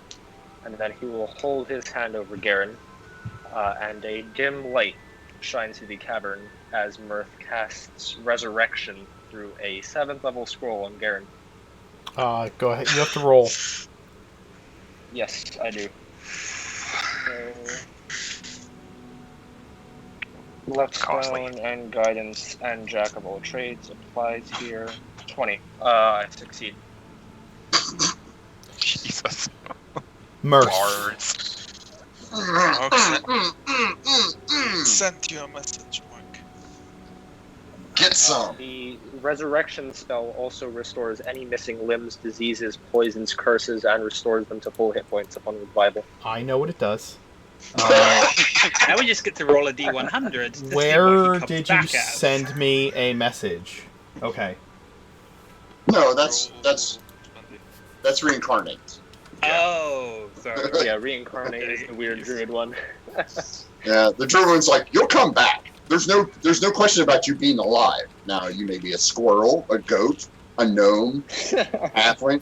You're gonna come back. No, like, there's A goat with sneak attack is terrifying. Imagine just walking by them on a mountain, they stab you and you, like, all of your organs rupture. I'm more afraid of a spellcasting squirrel than I am anything else.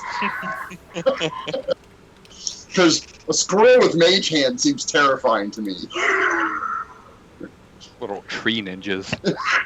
Yeah. Yeah, because apparently raccoon's not on the list.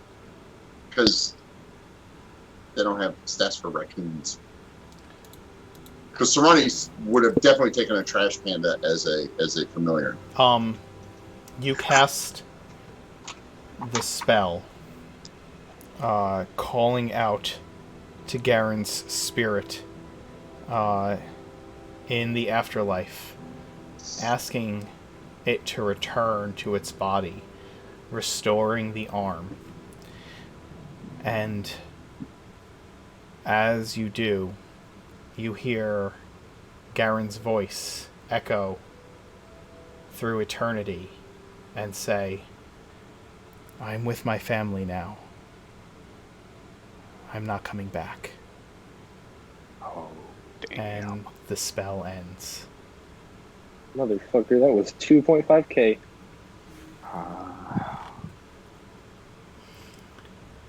I can respect that, though. I look up to Felix and shrug. He's not coming back. Thanks for trying. Sure. There is a final note that kind of comes through in the echoes of the spell, Mirth. It comes through to you because you've cast the spell and you can hear the response to your call. I knew I would fall. I wanted Felix to go on. I am content.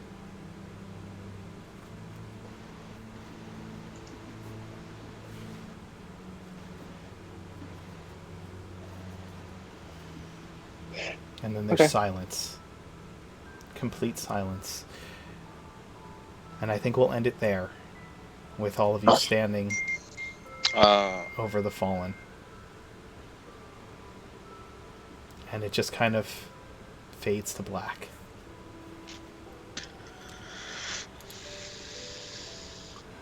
Oh, I hope you all enjoyed the Aboleth fight and the end of this particular arc. It was a rough ride. yeah. Still, now we get to go to Vizier's monastery, and that seems like it'll be a very wacky filler arc full of character development. It'll be a lot. Does it have a hot spring? Fun thing about that is it's like a well-developed monastery, and it's regularly used by travelers as like a place to stay. They've got plenty of relaxation stuff there. So we got springs, we got baths, we got like massages, like everything you want. Alex, I would love for you to send me some information on the monastery. I will detail out the monastery and exactly everything that it does. Okay. Outside of that, if we can go through, let's run through some, just a time of, reflecting on the adventure, and we can go with the overall adventure since we kind of ended things a little abruptly on Saturday since it was such a long game. But Alex, let's start with you. Tell me your favorite Vizier moment over the course of all of this. Honestly, the fact that for the majority of this entire dungeon run, he's been very focused on the plan. Kill the Aboleth. This is the main plan. We have to do that. That'll fix everything. And then he has the opportunity to jump on the Aboleth in the final fight, but then he sees Luna goes down, and it's just like, even with full control over his emotions and body, he's like, well, I have to prioritize that. That's more important to me. Everybody else, favorite Vizier moments over this arc. I just like the Vizier moment of him being so focused and like, Angus, Sermani, guys, no, this way, over here. Like he's trying to get a bunch of grade schoolers through a museum. Walk this way, this down this hall. And Angus and Sermani are like, no, we got things to kill over here. We're gonna go kill this bitch.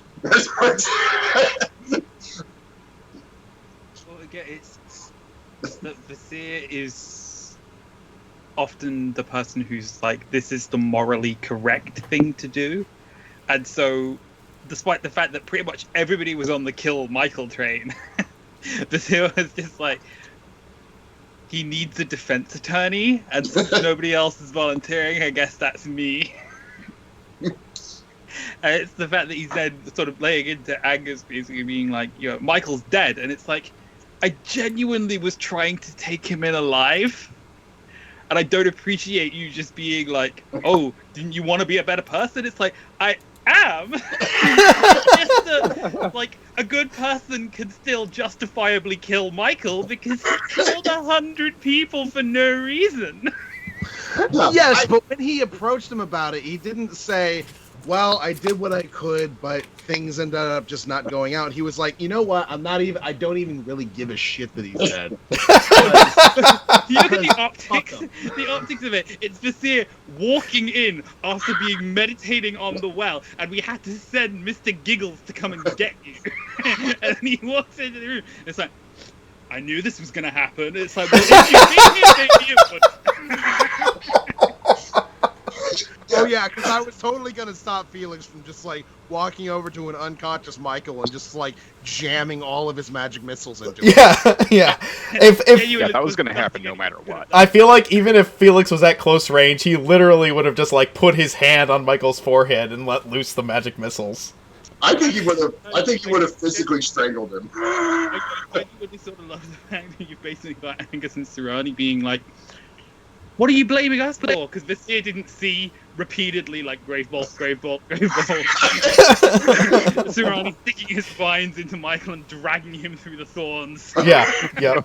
That was such a good move, dude. Oh, I was like, if he was only 5 feet more away, he'd have been dead. Like I'm so upset. Yep. Like I was so close to. Sorry, was so close to justifying it. I was like, I had him.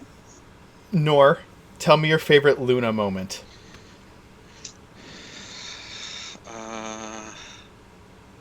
I think the last Toll the Dead when she's when she hit her shield at the battle axe. I thought that was cool. That was a great effect. Yes. And honestly, I don't know. I wasn't expecting her to go down. Like that was sudden. So that was cool. Anybody who says my character going down was a cool moment, I respect that. Yeah,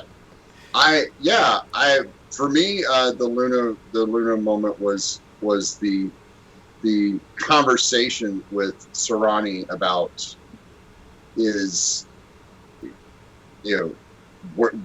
where is this bloodlust coming from? Like we haven't seen this, and that conversation, because I thought that was really good between Luna and Serrani to get that kind of to start having that kind of conversation. Yeah, it's not something we've talked about. Serrani's had that. Oh, go ahead. No, I'm sorry. You were talking. I was saying I said we were. I've had that conversation with the Seer a little bit and a lot with Angus, but Luna and Serrani haven't had this nice heart to heart about where Serrani draws the line between doing his job and seeing himself as this protector. David, you were going to. I do believe we need to have a. Oh, sorry. No. You go first. I interrupted you. I wanted to say two things. Before I was saying, I was so focused on keeping everybody up and having their wisdom saves at advantage that I don't know. I didn't thought about what might happen to Luna. That was one. And second, I do think as a whole party we need to have a serious conversation about things that were happening in the last several sessions. And I liked. Oh, sorry. Go on. And that's it. I want to hear what David was going to say something, and we kind of talked over him, so I want to hear what he had to say. I really liked Luna's motivational speech, both in it being a very tactically useful spell to use ahead of the encounter, but also that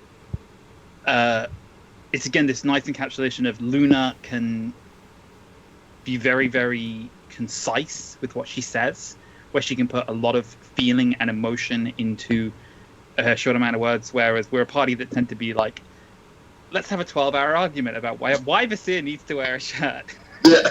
Whereas Luna basically took all the ongoing conversation, all the moral dilemma of do we kill Michael, do we not, got down there and it's the fight against the Aboleth, and just sort of goes, this is for the people of Anchor, this is for Remy, this is for Garen. And that's like all we need to remember, this is for the people that have been hurt by what this thing has done. Yeah. Go ahead. I like there was like another very small moment in chat actually where Vizier and Angus were having their chat, and then Luna was just like, "Oh my God, will you please shut up? We're infiltrating this Eldritch abomination stronghold."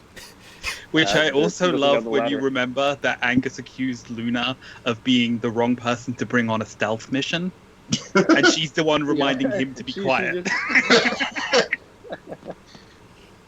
I got disconnected. Didn't hear what you said. Oh, I liked it when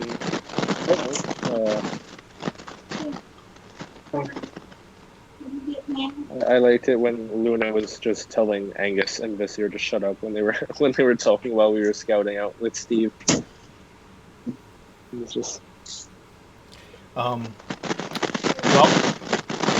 somebody's got some background noise going on for a sec.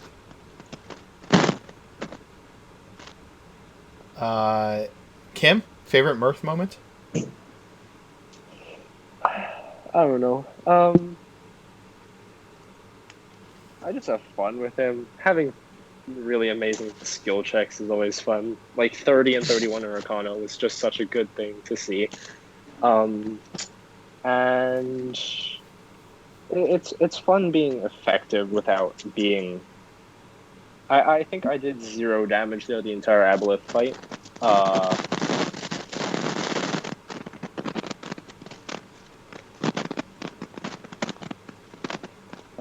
I don't know what that is, but Yeah, I'm really not sure where it's coming and from. also, oh, I think it was Rurik. Okay. I don't know. And also, just tolling the dead after just like, I like to imagine he's just watching Luna and then he's just basically stolen clerical magic from her and he has guidance now, and he's just been watching and observing, and took a little spark from her, and that was fun. Other mirth moments around the table? The trying to resurrect Garen. That was awesome, honestly. Yeah, just as a general rule, the fact that Mirth just keeps being like, hang on, I've got something. And this, and this, and this. Yeah, that's- Pockets are like the TARDIS, they're bigger on the inside. There's all this stuff. Just an endless like supply of just like I have contingencies for all of the things that we are coming across right now. Yeah, I was going to say the same thing. It astounds me the amount of, because I know that Kim always talks about how much action economy Serrani has in combat. It surprises me how much economy in general that Mirth has for any given situation. It's not about damage or anything. It's just Mirth always finds that one little thing that tips the scales into the way we need it. And that I love characters like that. I love the fact that Kim plays Mirth with this constant preparation. Preparation. It's just a consistent trend that we're seeing more and more is that not spells that do damage, that do battlefield control. Mm-hmm. Yeah. So when we had the encounter with Philo's men, and he used the enemies abound to like distract the group that were coming to flank, and then when he used hypnotic pattern to take out the entire group of elves, and then his use of command in a lot of interesting ways to control the battlefield and allow us to sort of focus on the priority targets. Yeah, it's really well done. Really well done. He's come into his own, especially now that he's hit those mid-tier levels, right? Where he's got some spells that really, really fuck over the bad guy's plans every time. Two levels and I get Fuck over polymorph. the DM's plans. And by the way, he does this in all of his games. David, your favorite Angus moment? Genuinely, stepping away from the Aboleth to go and deliver the potion to Luna, because it was basically my health was going down and down and down, and I started being like, I'm gonna need to burn my potion of greater healing, and then Luna went down, and so then it became like, no, she needs it more than I do. And I had the 50 feet of movement because Mirth cast Longstrider on me, so it was enough to be able to just get there in one turn and be prepped and ready to help. Heck yeah. Yeah, that was part of my favorite too, where he made the decision to, you guys can handle this. You know, I did what I could. I'm going to go save Luna, and then to that poignant little moment where he makes that decision, and then immediately follows it with the snide remark, "I'm literally holding the potion." But seriously, like, I'm going to go kick this guy's ass. Right, but if she dies, it's on you. I literally, look, it's right here. Taking the cork out. That's it. My back is turned, and I'm running away from you. almost failing those two saving throws. That was Oh man, that was bad. That was bad. Mm-hmm. that was close. Also, actually, that would have killed you because any attack against an unconscious creature is a crit if it's within 5 feet, and Yeah. crits are 2 failed death saves, so it would have killed you instantly if those If both connected. had hit. Both of Yeah. them hit. Yeah. Any other favorite Angus moments tonight? Angus. Running around the corner, catching like 3 beams and 2 crossbows to the face, and just like getting out of there like with the poof animation. Yeah. Yeah, just Yeah. like noping out. No, It that had reminded me. only one hit, and then I could uncanny dodge it down to half damage. So it was Yeah. basically just like a Looney Tunes moment. I honestly thought it was more like the Han Solo moment where he chases the one dude around the corner. And there's a room full of guys who are like, oh, no, hi, I'm going back over here. just that look of surprise, like, I'm going to catch this bitch. Oh, no, she's not here, but those 19 people are. Well, again, it was the fact that I ran deliberately down to try to block her path, and then Yeah. she just like flips her cape. Yeah. Gone. Damn it! Nor, you were gonna say something too.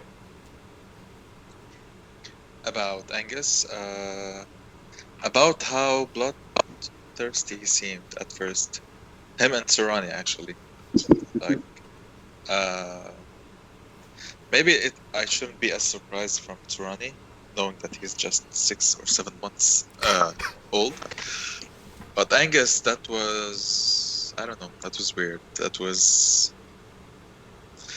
Okay, so he lost somebody dear, and he was very attached to the people of Anchor, but I don't know. That was new, or a surprise. Well, maybe the death saves are a bad influence on your group. Also, No, but it can be a bad. I hadn't influence even on us. actually considered that, but we had Felix with us, and then Luna had to make a death save. Did you still don't, Justin? Felix still doesn't know that Beatrie's dead, does he? Nope. Okay. Oh man. Uh, Oh man. Can we all just agree? Can we all just agree that the best moment of the past couple sessions was Felix partying the water? Oh, That's- yes. That's the highlight reel of this. Talk about taking the wind out of the sails of the BBEG. You know what I mean? Yeah, just It's like rising up from the depths, just being like, "You are all pathetic mortals," and then fucking Felix is just like, "You are a fish," and he's like flopping around on the floor, like, "No." And to be honest, me and Kim and I I think we're planning for this encounter for 2 weeks. If if I do this, you do that spell. If this happens, you do that spell. So I love how half of both parties plan extensively, and the other half of the parties are like I see Luna and Mirth planning extensively, and then Angus is like, go, and then Serrani, Angus, and Vasir are like, yeah, but we're just gonna go punch it. Like, there's nothing to that. Like, I just have to hit it with my stick until it dies. But Plan A, you're get behind gonna them and punch stab it them in the with back. the help of our plan. Plan Yeah. B. There is no plan B. Yeah. Yeah, if we do something has gone terrible. what was the DC for the charm effect? 14. So Serrani would have been charmed if Yeah. he didn't have advantage. He would have. Yeah. Yep. And that could have actually, because he would have dropped the sword and done spike throws. Justin, what was your favorite Felix moment? Now that you just put food in your mouth.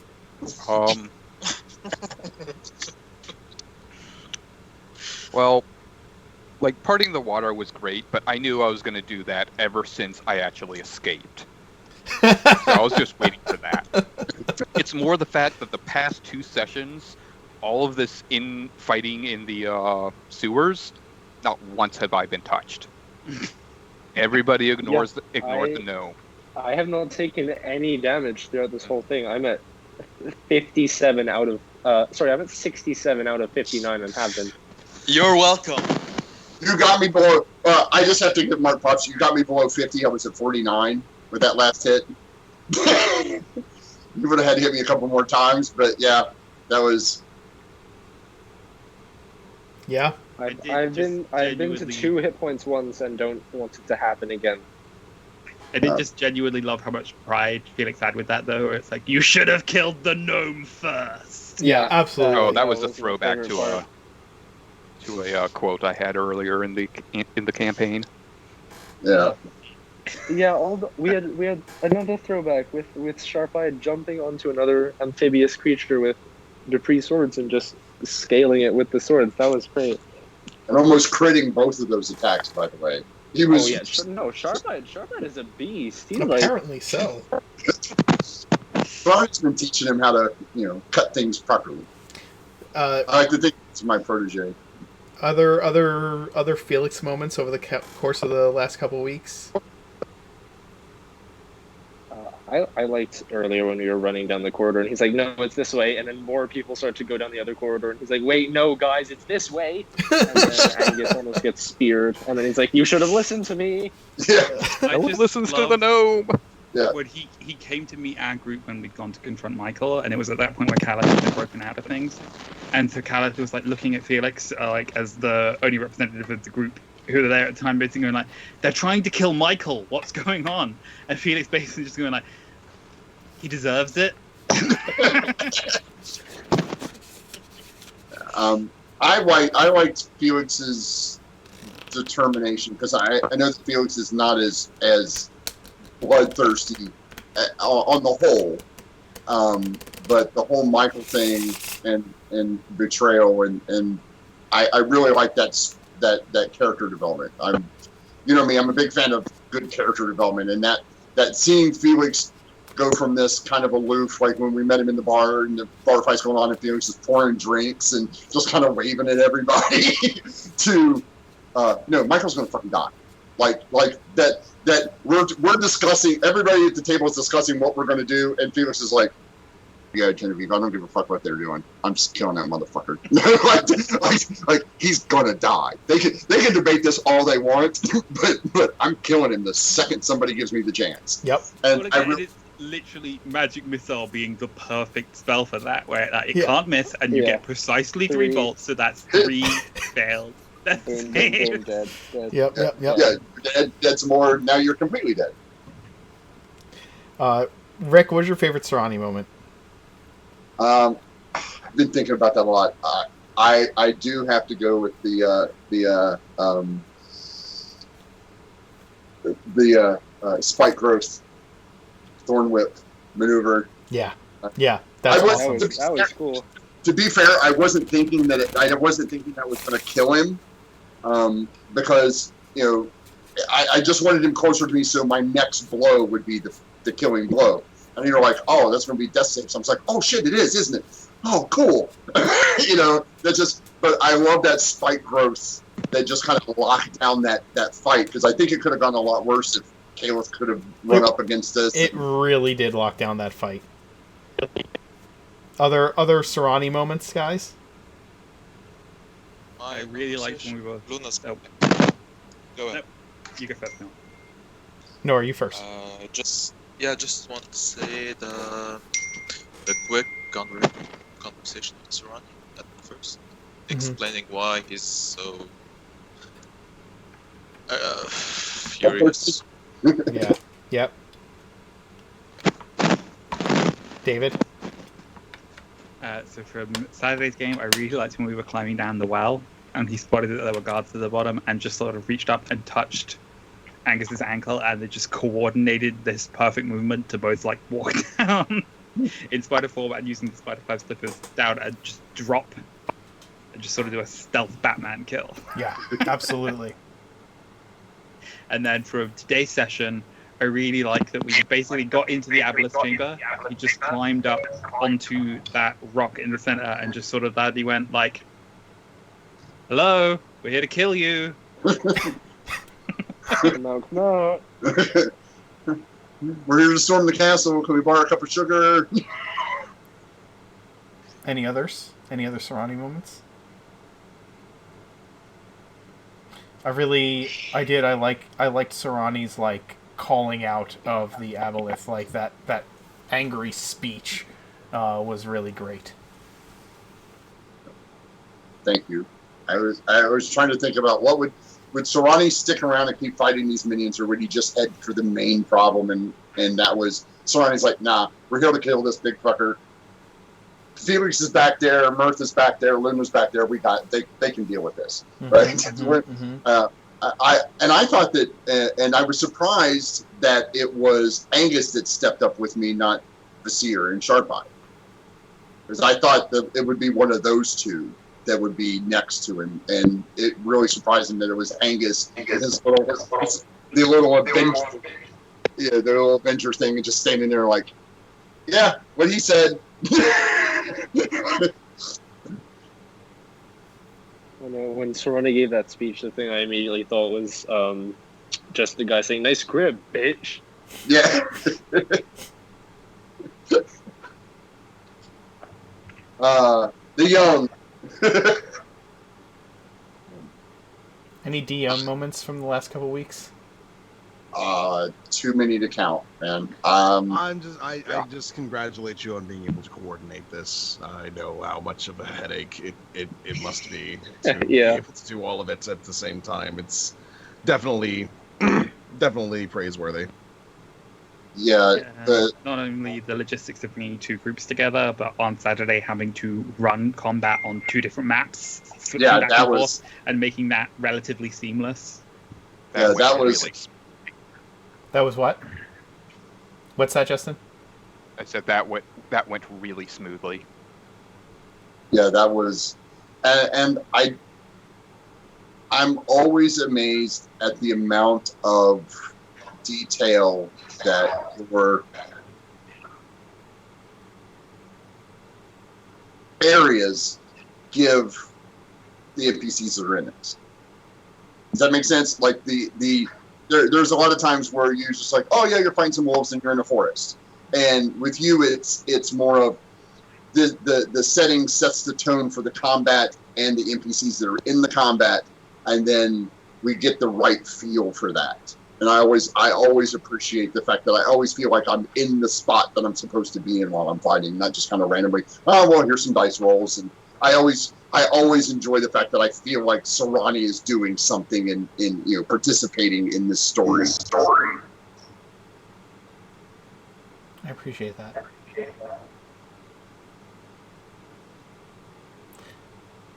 Well, guys, I'm kind of getting an echo from from somewhere, but thank you for the last few weeks. This has been kind of the end of a really major plot arc for a few characters, like NPCs, backgrounds, and like feeding into the stories of both parties. The malevolent and there's just been like this ties up a lot of ends to many different things that have been happening, and you guys have been on board with everything I've asked of you to make this happen, and it's amazing to be able to play with a group of players that are so that delve so deeply into their characters and really bring them to life. Ooh, I have a question. Yes. For the DM. Yes. So when I made the map of Twilight Hill and we were discussing what was underneath, I was like, you could put something underneath it. And you I remember exactly what you said.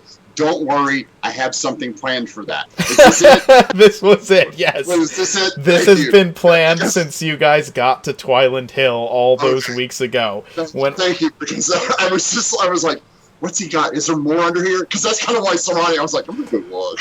Like, literally, Rick was making the map of Twilight Hill, and he's like, there has to be some way for the people of Twilight Hill to, like, get fresh water up into this plateau, because there's no sources of water on this plateau, so there needs to be, like, an underground lake or something that they can draw the water from. And I was like, yeah, there is.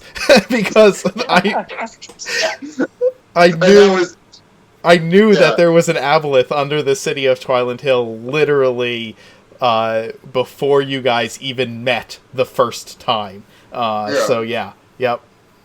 Because I had to ask that question. I've been dying to get the answer to that. I was like, yeah, because I had a bunch of like, when you're making something, you're like, oh yeah, man, you can put this whole thing down in here. And he's like, don't worry about it. I was like, okay. It was so funny because he came up with that on his own, and I had already planned for there to be this lake under here with the aboleth in it, and that was controlling the malevolent and everything. As I was planning for the Saturday group to go to Twiland Hill, I knew I wanted Freya to be there under some kind of mind control, and for that to kind of build onto Jen's story arc, and the aboleth was a big part of it. That was my solution to the whole Freya situation, and Rick tapped into it without even thinking about it, without even realizing that anything about that. So that was really awesome. Yeah, thank you for answering that question. I've been dying for months to find out what's under here. Like, it's an aboleth. I'm like, it's so great when a plan comes together. Oh, well, we are one more item down on our list. Yes, you are. Man, it really sucks because the Phoenix Legion just killed a greater fiend, but that happened like 5 days in the past for you guys. By the way, I don't think you ever gave me a response to the sending I sent Silver. That's because it hasn't happened yet in their game. Oh, wow. Okay. Yeah, we're ahead of them, aren't we? You're ahead of them by like a week. Well, that's because we're doing like proactive let's go kill a monster stuff, whereas they're like, we have to do politics. Oh my god. Houses, and so it's going to take like 4 hours to get through a 1 hour meeting because there's so much nuance and layer of people deceiving us, and just Sparks basically answering every single question with I roll insight. Yes. I roll insight. Yes. I roll insight. Let me tell you something, okay? Let me tell you something. I got the diplomacy players on board over a month ago, to start playing the different heads of the houses in Grovair behind the scenes. Oh, and then they decided to go Wallapaloozing off to the underground thing. Yeah, they were waiting to start the diplomacy game until after they had that meeting, and it took me 3 weeks for me to get the Phoenix Legion to finally sit down with the heads, with their representatives. I was pushing for that for 3 weeks, and they were just like, no, we're gonna go do this thing right now. No, we have this thing to do first. We have to do this first. And I'm like, oh my god. And then they had a 3-hour planning session about what they were gonna say at the meeting that they were supposed. They had a meeting about the meeting that took like half a session. Yeah, that's Monday. It's Monday. So, anyway, guys. I mean, we shouldn't criticize because we wasted how long? We got like ascending for Felix. Come meet the Queen at the castle, and devolved into infighting about what's appropriate attire to meet royalty. Yeah, yeah. You guys got that sending, and then for literally 3 hours, you argued about Vasir wearing a shirt, and it got to the point where I was like, I kept introducing things to try and get it to move along, or kept saying, "So, are you guys gonna go meet the Queen yet?" And like, nope. We were like, nope. We got shit to do. Eventually, I was just like, okay, I'm done. I'm letting it go. What's up, Justin? This is a question for you guys, both in character and out of character. When you met her, you met my ex. Was she old? She wasn't? Okay. No. Okay. That's all I needed to know. Remember, the Queen has a cleric that she brings around with her. I was just wondering if she was intelligent enough to actually figure that one out. Yeah, Juliana is incredibly intelligent. She'll be back. Juliana's your... Oh, man. Yeah. Well, that's an interesting relationship. Yep. Yeah. Well, I do remember Mark... Well, never mind. Wait, no. Luna and the Queen had a one-on-one session outside of the games. So, yeah. There's some information there that Luna still has. But yeah. Now maybe Which nobody eavesdropped on. Yeah, there was a conversation that nobody actually eavesdropped on. No That you Angus. know of. No Angus standing outside the window. Angus didn't eavesdrop, and he did. That's two totally different people. All right, guys. Right. Well, I'm going to get going. We're going to get going. I'm going to go see if we have a raid, if anybody wants to participate in that. We're going to end the stream here. We've got to finish off what happens between Genevieve and Freya. That's going to be coming up. So we'll deal with that, and we'll have you guys move on. And I think killing an aboleth is worth a level. I don't know. What do you think? Yes. I would say it is. 2. I want 2. Yes. Don't Guys. I want 2. Yes. Don't be greedy. Oh, Two no, levels is fine.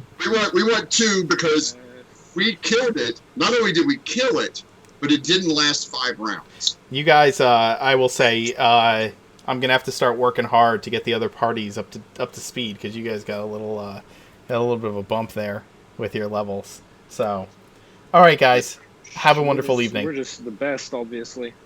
Yeah, well, that's us. Coolest.